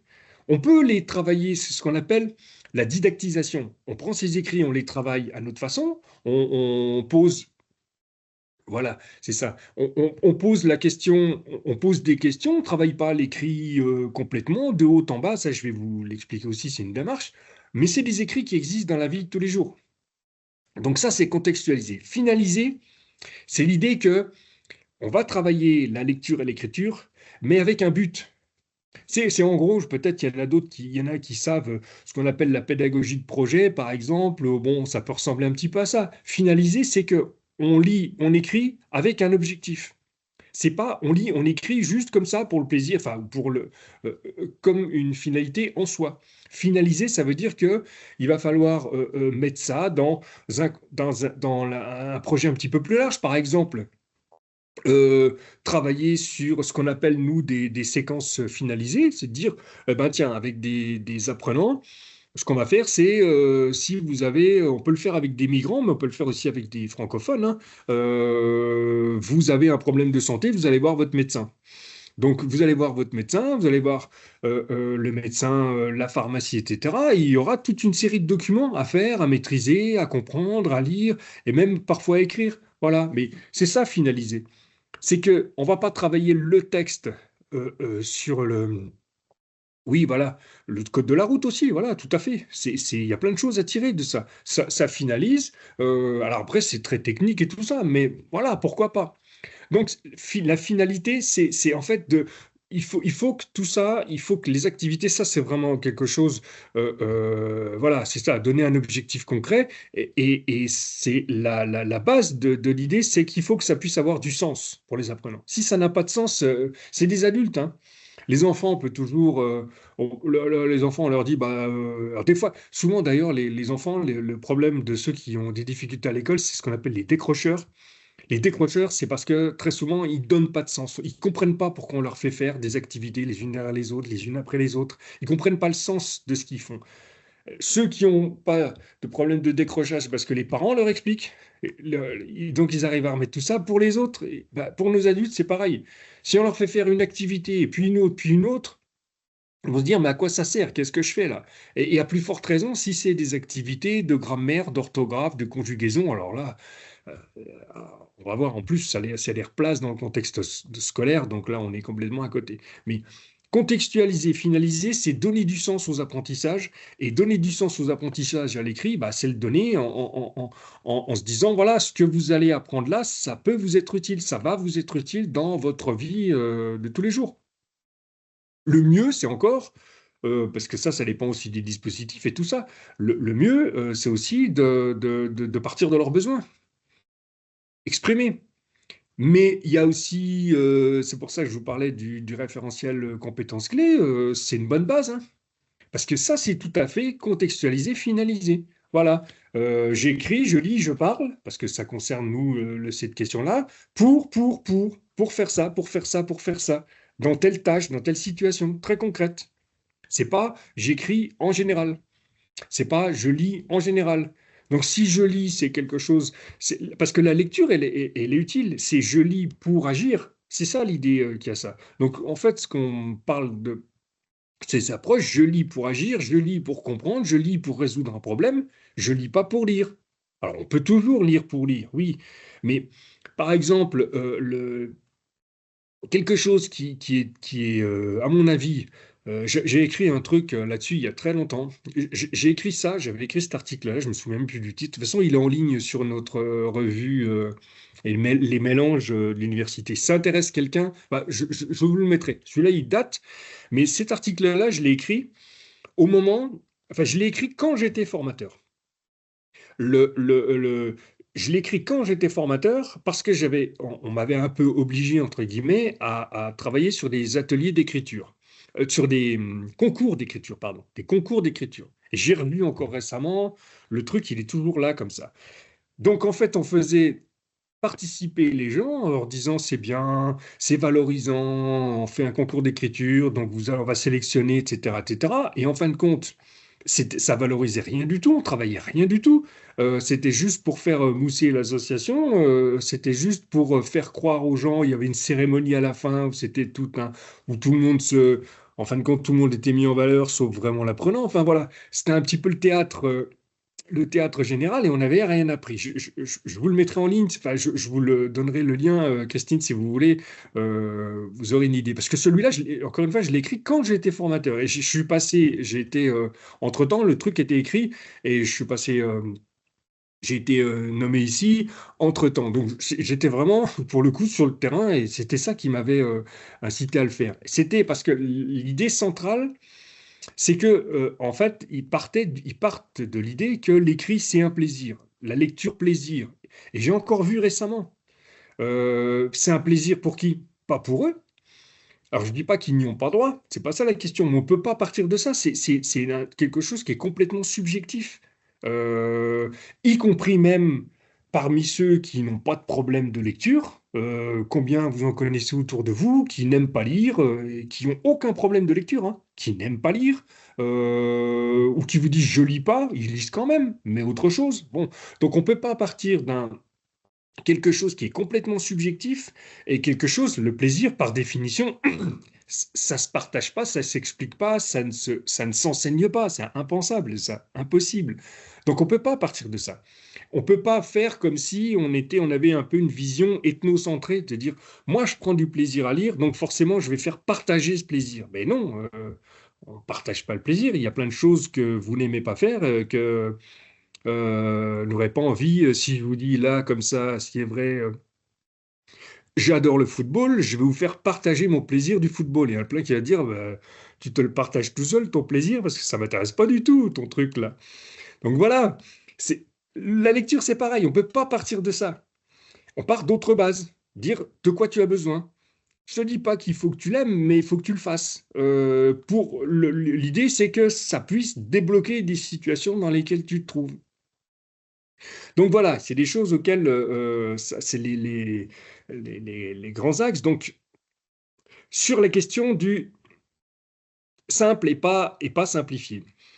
Euh, Simple et pas simplifié, ça veut dire que on utilise des documents sociaux écrits qu'on trouve partout, simples, et puis après un peu plus compliqués, mais pas simplifiés, parce qu'en fait ces documents-là, ils les auront pas. Alors après, est-ce qu'on n'utilise pas des écrits simplifiés comme une étape? Mais dans ce cas-là, il ne faut pas oublier les autres. Ça ne peut pas être une fin en soi. On ne peut pas travailler que des documents simplifiés et ne rien travailler d'autre. Le document simplifié, effectivement, il va peut-être permettre de développer certaines compétences. Par exemple, la lecture, fluidifier la lecture, par exemple. Parce que ça va être plus facile à lire, mais ça ne sera qu'une activité parmi d'autres. Ça ne peut pas être l'activité principale. Il faut de toute façon faire de l'écrit authentique. Mais l'activité de lecture simplifiée avec des textes, je vous parlais par exemple du journal pour les enfants, alors il ne faut pas leur dire comme ça non plus. Parce que si vous dites j'utilise le journal pour enfants, voilà, ça peut aussi forcément, et c'est logique, renvoyer les renvoyer à quelque chose qu'ils n'ont pas envie d'être, forcément. Une régression, bon, donc il faut être aussi prudent là-dessus. Donc pourquoi pas du simplifié, mais il faut que ça s'inscrive dans une démarche globale qui puisse servir d'appui, d'appoint, oui, pour fluidifier. Après, je vais revenir sur la fluidification de la lecture, comment il peut y parvenir. Mais pas que ça et pas une fin en soi. Ça peut être qu'un instrument parmi d'autres. Ensuite, l'autre un autre grand principe, c'est que quelle que soit la démarche, il faut que ça soit le plus loin possible du modèle scolaire.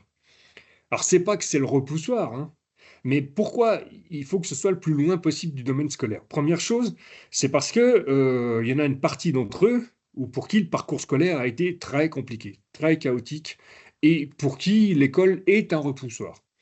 Donc, ils veulent absolument pas recommencer là où ils ont échoué. Ça les fait régresser d'une certaine façon. Je suis un adulte, mais je refais des activités que je faisais, donc ça veut dire que je recule, j'ai 20 ans de retard, voilà. Ça, c'est des choses qu'il faut éviter. Donc tout ce qui peut ressembler à du scolaire, hein, c'est alors du manuel scolaire, c'est pour ça qu'il faut éviter les dessins qui sont trop infantilisants, des activités qui sont trop infantilisantes. Et c'est pas, j'allais dire, qu'une question de principe de respect. Il y a ça, bien sûr, mais c'est surtout que c'est au-delà du respect, ça les fait, comment je veux dire, ça les renvoie à quelque chose qu'ils n'ont pas forcément. Qui a envie de se dire, ah bah, je retourne 20 ans en arrière, comme les gosses, comme c'était ça. Enfin, j'ai vu un adulte qui a vraiment réagi. C'est pas moi qui lui avais fait ça, mais il avait un truc à faire qu'une collègue lui a fait faire. Il a dit, mais il s'était fâché, quoi. Il a dit, mais vous rigolez, c'est le truc que font mes gosses à l'école, là. Donc, ça veut dire qu'il se retrouvait comme ça, d'un seul coup, calé au même niveau que ses gamins. Donc, à qui ça fait plaisir, ça? Personne. Donc, alors que justement, on a plein de choses à faire, hein, pour des documents, des écrits adultes. Maintenant, sur la démarche scolaire, c'est pas que les documents. Il faut être vraiment attentif là-dessus, à mon avis. Utiliser des photos plutôt que des dessins, parce qu'ils sont pas, c'est très bien, hein, ils sont pas complètement idiots, non, hein. Ils voient bien que si on utilise des dessins, se dire voilà, c'est un petit peu parce qu'on pense que c'est plus simple. Il y a des photos. En plus, on peut même, là pour le coup. Utiliser des dessins, là, faut faire attention aussi, mais avec l'IA, des photos ou des dessins qui ressemblent à des photos, qui sont beaucoup plus réalistes. Donc, on voit bien que c'est du dessin, mais tellement réaliste que c'est quasiment une photo. Donc, on a des outils, on a des instruments, et là, se sortir de la tête que le dessin, en tout cas le dessin pour enfants, quoi, en fait. Le dessin, le dessin, oui, il n'y a pas de souci. La photo, tant qu'on peut, mais attention au côté infantilisant. Et de se dire, parce qu'au fond de notre tête, on se dit, c'est quand même tourné vers les enfants, donc c'est plus facile, donc ça leur correspond. Déjà, ça peut faire l'effet inverse. Et deuxièmement, c'est pas forcément, c'est même souvent pas adapté.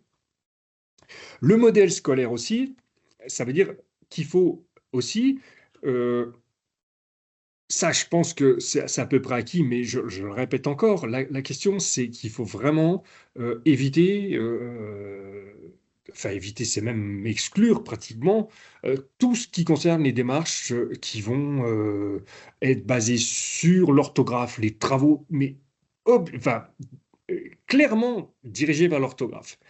Après, je vais expliquer, c'est pas ça justifie, hein.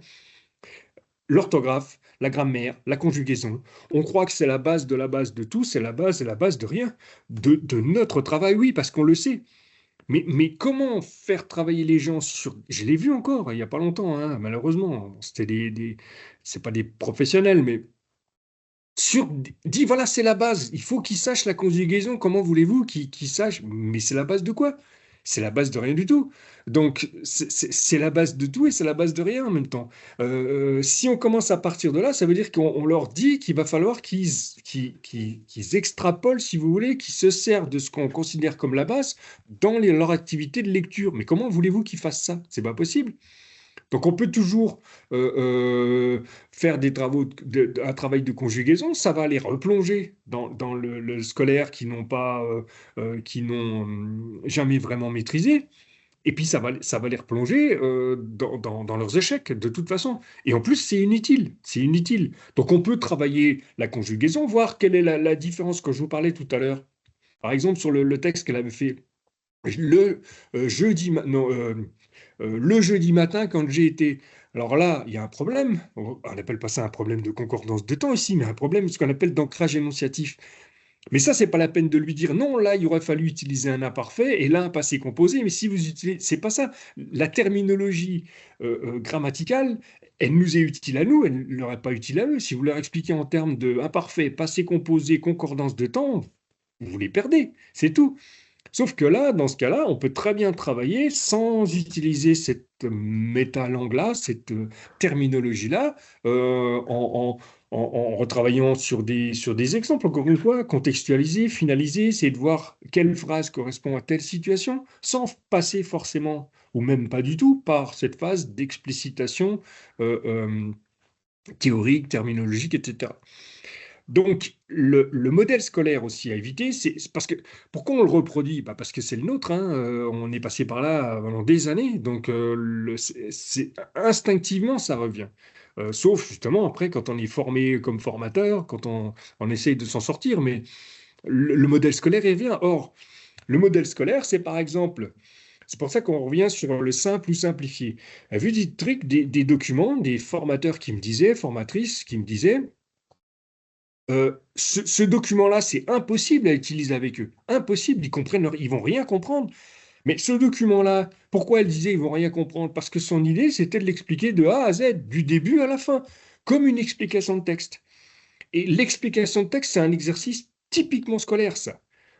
Le prof, il explique le texte. Il pose des questions sur chaque phrase, chaque ligne, chaque mot. Et vous savez, hein, l'école, on peut y passer des heures hein, sur un texte, hein, jusqu'à dégoûter les gens, quoi. Donc là, ici, le réflexe scolaire de l'explication de texte, on essaye de l'éviter. On l'évite même.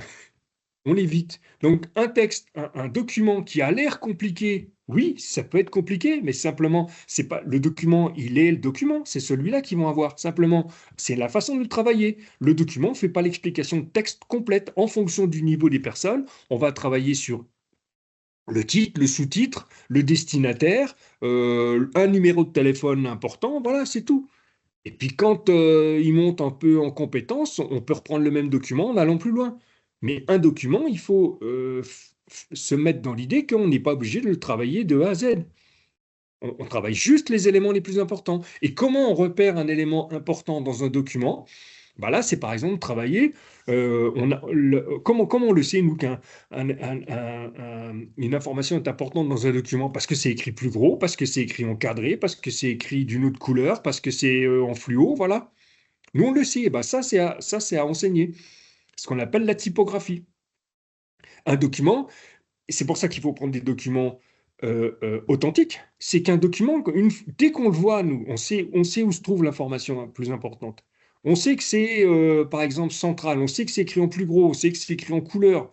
On sait que si c'est encadré, on va avoir, voilà. Donc, tous ces éléments typographiques-là, eh ben, ça s'enseigne, ça fait partie de l'apprentissage.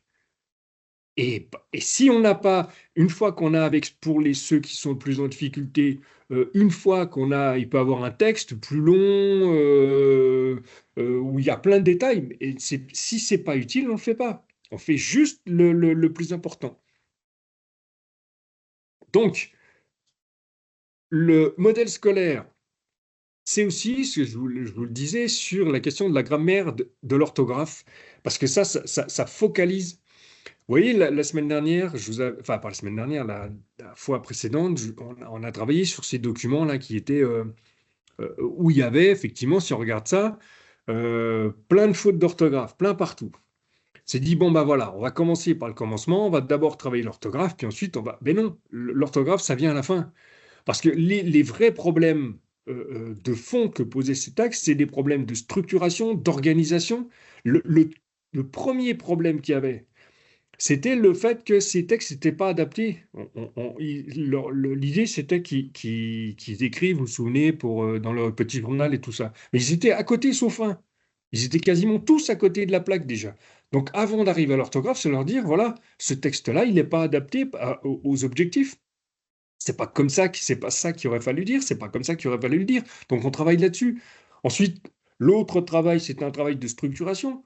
Il fallait travailler sur qu'est-ce que vous dites, quelle est l'idée. On met pas tout les idées les unes à la suite des autres. On va le structurer.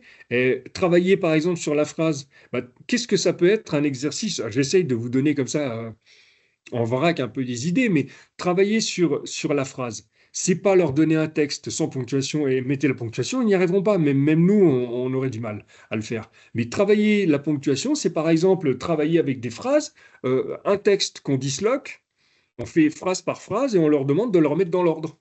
Donc là aussi, par exemple, c'est un truc sur la chronologie. Vous savez, quelqu'un m'a dit, ils ont du mal à retrouver la chronologie. Et ben voilà, on travaille aussi ça. Donc, essayer de trouver des petits textes. Alors, c'est facile à faire avec Word ou avec n'importe quoi. On prend un vrai texte, hein. Peut-être pas le vrai texte là, mais on va un texte de presse, un petit fait divers, un petit machin. On découpe par phrase et on mélange les phrases. On leur dit remettez-les dans l'ordre. Voilà. Et donc, pour leur mettre dans l'ordre, bah, il faut qu'ils se repèrent par rapport aux petits mots qui sont là, etc. Donc, non seulement ils travaillent la structuration, la chronologie, si c'est un récit, ils travaillent les connecteurs, ils travaillent aussi la ponctuation. Parce qu'on ne leur dit pas ce que c'est qu'une phrase. Parce qu'aller expliquer ce que c'est qu'une phrase, ben, bon courage, hein. Parce que même nous, en linguiste, une phrase, c'est déjà que de l'écrit, mais c'est compliqué, hein. Donc, c'est pas la peine de se dire on va y passer des heures, je dois expliquer. C'est pas la peine. Mais simplement, le fait un exercice, deux exercices, trois exercices où ils vont remettre des phrases dans l'ordre, bah, ils manipulent la phrase. Donc, l'idée, c'est pas de leur expliquer tout. L'explication, c'est une partie seulement. L'idée, c'est de les familiariser. C'est-à-dire que l'idée, c'est qu'ils fassent, qu'ils fassent, qu'ils fassent. Donc, plus ils vont faire d'activités, et moins on va leur faire de cours, mieux ce sera. Donc, plus ils vont manipuler des phrases sans qu'on leur dise que c'est qu'une phrase, plus ils vont manipuler des connecteurs sans leur dire que c'est des connecteurs, sans leur faire d'explication. Vous allez mélanger des phrases avec des donc, des en effet, etc. Bah pourquoi on met ça dans ce sens-là? Bah regardez ce qu'ils disent, là, il dit donc, etc. Et vous, incidemment, vous leur expliquez. Donc, l'idée, c'est que on parte, en fait, c'est pour ça que j'ai passé du temps par rapport à leurs difficultés, c'est qu'on essaie de comprendre quelles sont leurs difficultés. Et pas qu'on parte de l'inverse en se disant, moi, je sais ce que c'est que la langue, je sais ce que c'est que l'écrit, et donc je pense que la base, c'est ça. Oui, mais votre base à eux, c'est pas leur base à eux. Ils partent pas du même, ils n'ont pas le même parcours du tout. Donc, ce que vous pensez qui paraît évident, un verbe, un sujet, un complément, une phrase, un point, une virgule, tout ça, non. Pour certains, ça va leur rappeler très vaguement des choses. Pour leur dire, pour une autre anecdote comme ça, qui peut éclairer un petit peu le truc, c'est j'avais, moi j'étais formateur, remonte à, j'avais des jeunes qui étaient il y avait 18 ans. C'était un stage où ils sortaient tout juste du système scolaire. Donc pas tout juste parce qu'ils avaient enfin non, c'était entre 16 et 18. Si, ils sortaient du système scolaire. Et avant justement qu'ils passent des années de galère, ils les remettaient en formation pour voilà, de remise à niveau et notamment en lecture, en écriture, parce qu'effectivement ils avaient des problèmes. Et un soir, je me souviens, après une longue journée avec eux, parce qu'ils étaient pompeurs d'énergie, une longue journée avec eux, à la fin, il me demande, et plusieurs, hein, il y en a un qui demande, mais les autres, ah oui, oui, oui. Il y en a qui dit, est-ce que tu peux pas nous expliquer ce que c'est que le passé simple? Oh, je dis, le passé simple. Alors, il y avait que des garçons, là. Je dis, non, les gars, le passé simple, non, là, il est tard, et puis, de toute façon, laissez tomber le passé simple. Alors, il y en a qui dit, ouais, bah, on est trop con alors. Non, c'est pas ça. Mais le passé simple, je leur ai dit, voilà, le passé simple, Je dis pour vous dire les choses, c'est quelque chose qu'on n'utilise quasiment plus, uniquement à l'écrit, et encore, même dans la littérature, c'est quasiment terminé. Enfin bon, c'est plutôt le passé composé. Et alors là, déjà, ils avaient la banane parce qu'ils disent, alors tout ce qu'on nous a fait là, ça a servi à rien. Bah, je dis non, je veux pas dire ça, mais il dit, eh ben, au moins on sait que ça sert à rien. Bon, mais il voulait quand même savoir. Il voulait savoir quand même. Je dis, écoutez les gars, racontez-moi une histoire, n'importe laquelle. Je vous l'écris au tableau. Et vous verrez ce que c'est. Parce que j'étais sûr que je leur dis, racontez-moi une histoire, ou je leur avais dit, faites-moi comme ça, brut pour point, racontez-moi une histoire, comme si vous écriviez l'histoire. Bah, ça n'a pas manqué. Ils m'ont mis des passés simples partout, mais du genre El Parta, El Tombi, enfin bon, j'ai eu tout eu, ça m'a bien fait rigoler, et j'ai écrit leur histoire. Puis au bout d'un moment, l'histoire a commencé à tourner mal, je dis bon, on arrête, on arrête. J'avais déjà une dizaine de lignes, je dis bah voilà, ça, c'est un passé simple. Donc je dis, vous avez utilisé le passé simple, c'est pas toujours bien, mais sans le savoir. Et je leur explique, j'ai essayé de leur expliquer ça. Et à la fin, surtout ce que je leur ai dit, je dis, laissez tomber le passé simple, c'est pas la peine, parce que de toute façon, on l'utilise quasiment plus, vous n'aurez jamais l'occasion de le savoir. Mais la réaction qu'ils ont eue, ça m'a beaucoup appris. C'est ça qu'ils m'ont dit. Ils m'ont dit, mais tout ça pour ça. Tout ça pour ça. Ils avaient souffert le martyre avec ça. Pourquoi ils m'avaient demandé le passé simple? Parce qu'ils voulaient, donc ils venaient juste de sortir de l'école, hein. C'était surtout ça qui était important. Ils venaient juste de sortir de l'école. Et la chose qu'ils voulaient absolument savoir, il y en avait un qui m'a demandé, mais trois, quatre qui étaient d'accord.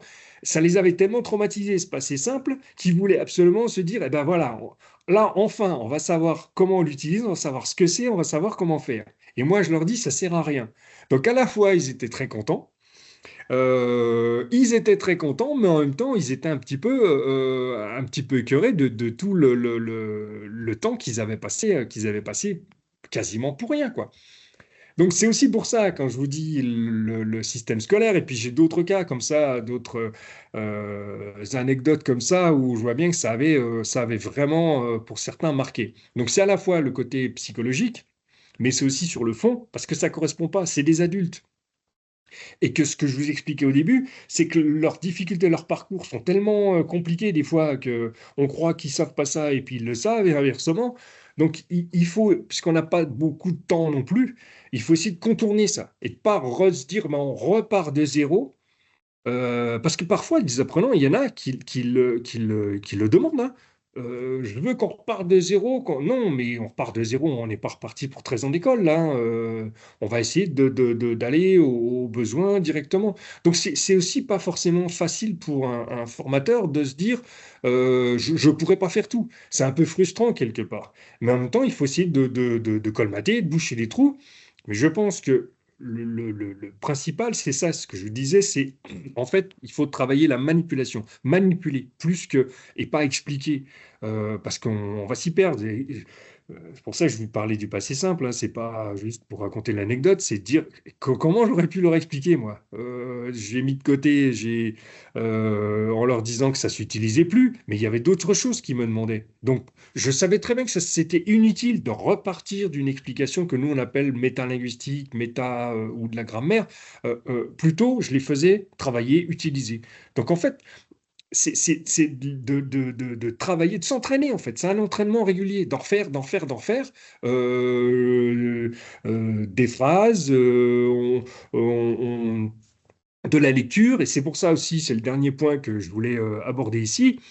C'est un outil qu'on est en train de travailler. Bah, Christine est au courant, elle nous avait aidé, Tapaléa. Elle nous avait aidé pour le faire. L'idée, je vous en parle parce que celui-là, il arrive au bout ça fait déjà 2 ans et demi, 3 ans qu'on travaille dessus. Il arrive au bout on est en train de le concevoir, il arrive au bout de la conception et on va bientôt, là pour l'instant il est en expérimentation, donc on travaille dessus, on va, juste après le truc, on doit encore dessus travailler sur l'outil. Il va bientôt, normalement au mois de juillet, il va être en accès complètement libre. Là pour l'instant il est en phase de conception, d'expérimentation, on va faire de toute façon, on va faire de la diffusion partout. Cet outil donc s'appelle Tapalea comme ça se prononce, pour le coup, on l'a fait exprès. Stapalea, il est conçu autour d'une idée simple, c'est l'idée que on essaye de faire travailler, d'articuler l'écrit, l'oral. L'écrit pour l'oral, l'oral pour l'écrit. Il est basé, Tapaléa, ça veut dire traitement automatique de la parole. C'est qu'on utilise en fait le principe de la reconnaissance de la parole, de la synthèse vocale. C'est de l'outillage que vous avez, qu'on a tous sur nos portables, sur téléphone portable. Vous parlez à votre téléphone ou votre ordinateur et il écrit le message. Et inversement, ce qu'on écrit, on peut le faire lire par l'ordinateur avec la voix synthétique, etc. Donc c'est une technologie basique qu'on implémente, qu'on va. Alors après c'est la question technique qui était le plus compliquée, ça a l'air de rien. On implémente en fait ces technologies-là sur la base. Tapaléa, c'est un site, et on va utiliser cette articulation écrit-orale en concevant des activités, on a créé des activités qu'on va faire travailler les gens. Donc là, c'est vraiment pour la première partie de Tapaléa, c'est pour les publics en situation d'illettrisme. On les fait travailler sur des activités avec des écrits authentiques ou très réalistes, parce que le problème des écrits authentiques, comme c'était un site, on avait des problèmes de droit. Donc on a travaillé, mais c'est sur des écrits qui sont... oui, voilà, c'est ça. Ça s'écrit comme ça. T-A-P-A-L-E-A. Tapaléa. Ça veut dire traitement automatique de la parole pour la lecture et l'écriture des adultes. Voilà ce que ça veut dire Tapaléa. Voilà. Alors pour l'instant, si vous y allez, il n'est pas accessible parce qu'on est en train de travailler l'expérimentation. Mais on fera de toute façon, Christine, comme elle était partie prenante aussi, elle nous a aidé à trouver des organismes de formation pour l'expérimentation. Donc on repassera, une fois que c'est en ligne, on va largement diffuser. Mais c'est typique, si vous voulez, sur la création de cet outil. On a essayé de mettre en pratique des écrits authentiques ou réalistes, encore une fois, authentiques. Chaque outil, les écrits authentiques, pour les utiliser en formation, tant que ça ne sort pas, il n'y a pas de souci. Dès lors que nous, en plus, il y avait un gros financement, Caisse des dépôts et consignations, l'État et tout ça, donc le moindre document qu'on voulait mettre en ligne, on devait demander une autorisation, voilà. Donc, on a repris des documents réalistes qui sont les plus proches possibles, y compris même certains documents qu'on a créés par l'IA. Là, pour le coup, c'est bien, mais la base, c'est ça, c'est de pouvoir lire ce qu'on entend, entendre ce qu'on écrit, faire un aller-retour permanent pour travailler cette correspondance graphie-phonie, et puis toute une série d'activités de manipulation, en fait. C'est-à-dire, l'idée, c'est que les faire travailler, l'objectif scientifique, c'était ça, c'était que il y a des tests, il y a des choses qui avaient été faites surtout aux États-Unis dans les années 90 et puis ils l'ont abandonné, c'était plutôt pour les enfants.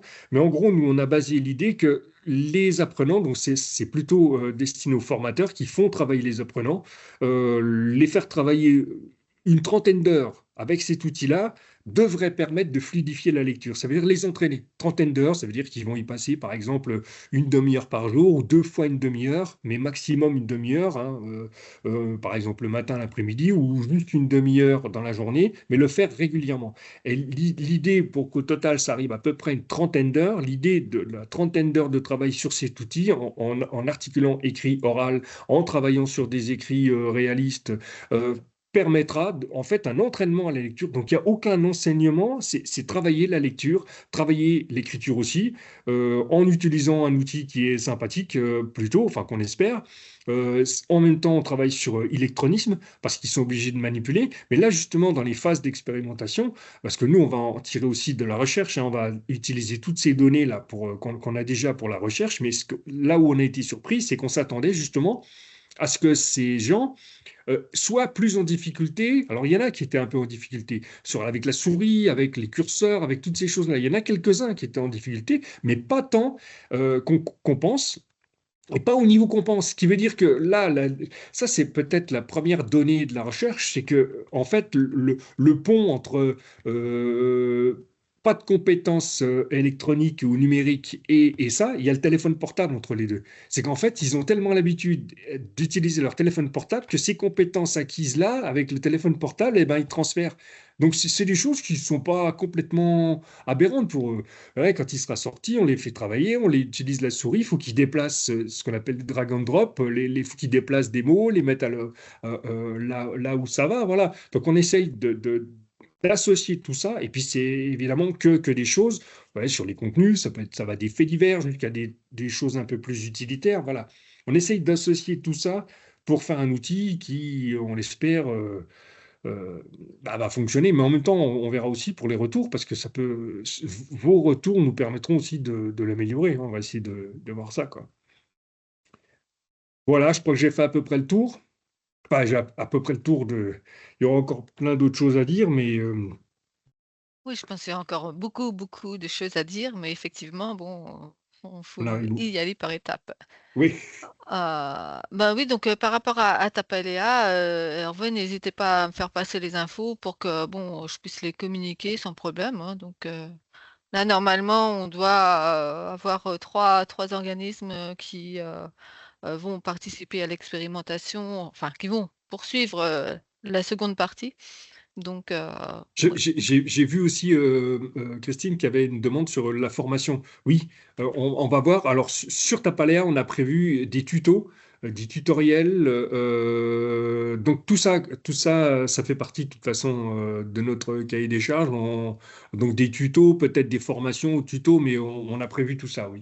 Et après, on ajustera aussi en fonction des demandes, peut-être, voir comment on Mhm. peut faire. Mais oui, oui.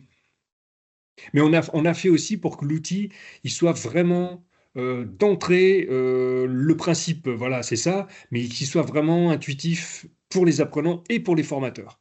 Le principe même, c'est que le formateur soit là, mais qu'il soit là sans être là, qui regarde de loin. Le principe, c'est que l'apprenant, on le met devant son outil. Après, on va choisir éventuellement des parcours, mais qu'il soit tellement facile à utiliser que les apprenants puissent le faire sans le formateur. Et en principe, c'est ergonomique pour tout le monde. On l'a testé, on a regardé. Après, je pense qu'il y aura toujours des choses à améliorer, c'est sûr. Mhm. Mais il est conçu pour que ce soit pas justement, allez, dire les choses, une prise de tête, se dire, oh là là, c'est encore plus compliqué que ça. Non, voilà, on essaie vraiment d'être, faciliter le travail de l'apprenant et faciliter le travail du formateur. Effectivement, et puis bon, comme vous l'avez dit, hein, la question de l'électronisme, bon, semble, même si elle reste toujours présente, hein, mais elle semble s'estomper petit à petit. Et je pense que l'outil, en tout cas du téléphone portable, contribue Ouais, à ce genre de choses. Et en fait, on est aussi sur une population relativement plus jeune qu'il y a 5 ou 6 ans. exactement. Ils Donc sont nés ça, avec ça, il y a- hein. oui, ce Ouais, sont beaucoup de ouais, facteurs qui changent aujourd'hui. exactement. Mhm. Ouais, ouais. Je ne sais pas s'il y a encore d'autres questions. Ah oui, Isabelle Rabi qui demande est-ce qu'il existe des modules de formation ou des DU pour les formateurs en personnes de situation illettriste? Bah, Euh, il y a notre DU. voilà, il y a le vôtre. Je vais faire de la pub aussi, alors oui. C'est Ensuite, notre le DU FL2I, il s'appelle Français Langue d'intégration d'insertion. Il existe depuis longtemps, 2012, je crois. Donc on mhm, a, oui, et c'est à la fois migrants, personnes en situation d'illettrisme, voilà, sur de la méthodo, sur vous- il est en ligne de toute façon. Si vous tapez DUFL2I, français langue d'intégration d'insertion, le 2, c'est 2 en chiffres. Et il est sur le site de l'Université de Lorraine. Sinon, je peux vous envoyer la plaquette en espérant qu'ils n'aient pas laissé le vieux truc. Enfin bon, on le mhm. remet la plaquette tous les ans, mais il est sur l'Université de Lorraine. C'est à distance, il est entièrement à distance. Ah oui, ah, d'accord. Ok. Ok. Ben, bon, sinon après en Bourgogne-Franche-Comté, en tout cas pour l'université de Bourgogne, eh bien là c'est plutôt une licence pro de formateur avec une option justement sur l'illettrisme. Donc, et puis bon après dans les autres régions, je sais qu'il y a eu un benchmarking qui a pu être fait. Bon et entre autres, il y a l'idée pour l'ANLCI, c'est d'essayer de concevoir justement un diplôme inter-université.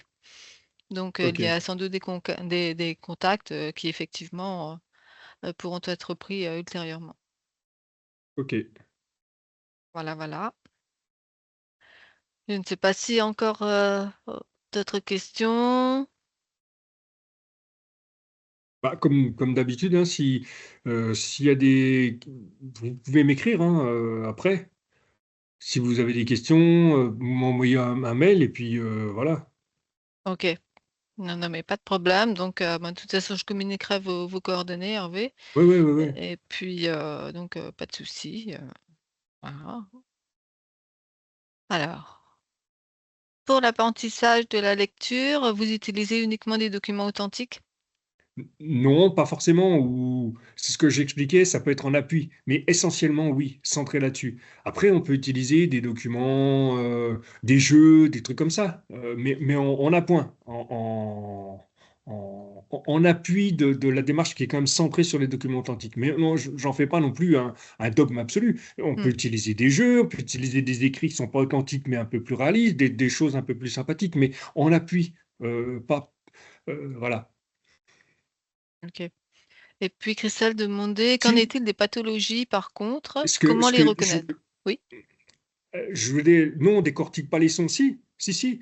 C'est justement ce qu'on veut faire avec l'outil sur Tapaléa, c'est la méthode graphophonologique, si. C'est clairement ce travail-là. Mais pas les décortiquer, comme on dit, phonème par phonème, syllabe par syllabe, voilà. Mais la démarche graphophonologique, c'est celle-là.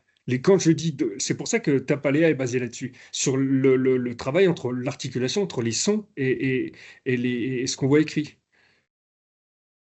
Mais l'articulation, le décortiquage, comme vous dites, des sons, c'est fait pour ceux qui sont vraiment au niveau 1, du degré 1. Et c'est pas peut-être pas les plus. Voilà. Là, il y a ce travail-là à faire. Mais en tout cas, c'est clair que là, il faut travailler. Mais j'ai pas eu le temps de tout développer. Mais oui, la démarche graphophonologique, oui, oui, l'aspect ludique, c'est très important, oui, tout à fait. C'est pour ça que Tapaléa, on essaye de faire des trucs un peu sympathiques, quoi. Mais je revenais sur la démarche graphophonologique, oui, c'est celle-là qu'on utilise. Elle montre, par exemple, si on se disait sur la querelle des méthodes, méthode globale ou pas globale, la méthode globale, non, ça y est, on sait que c'était pas la bonne méthode. Mais là, il s'agit d'adultes, ils ont déjà des bases. C'est c'est- c'est- c'est plus tout à fait la même chose. Très bien. Ok.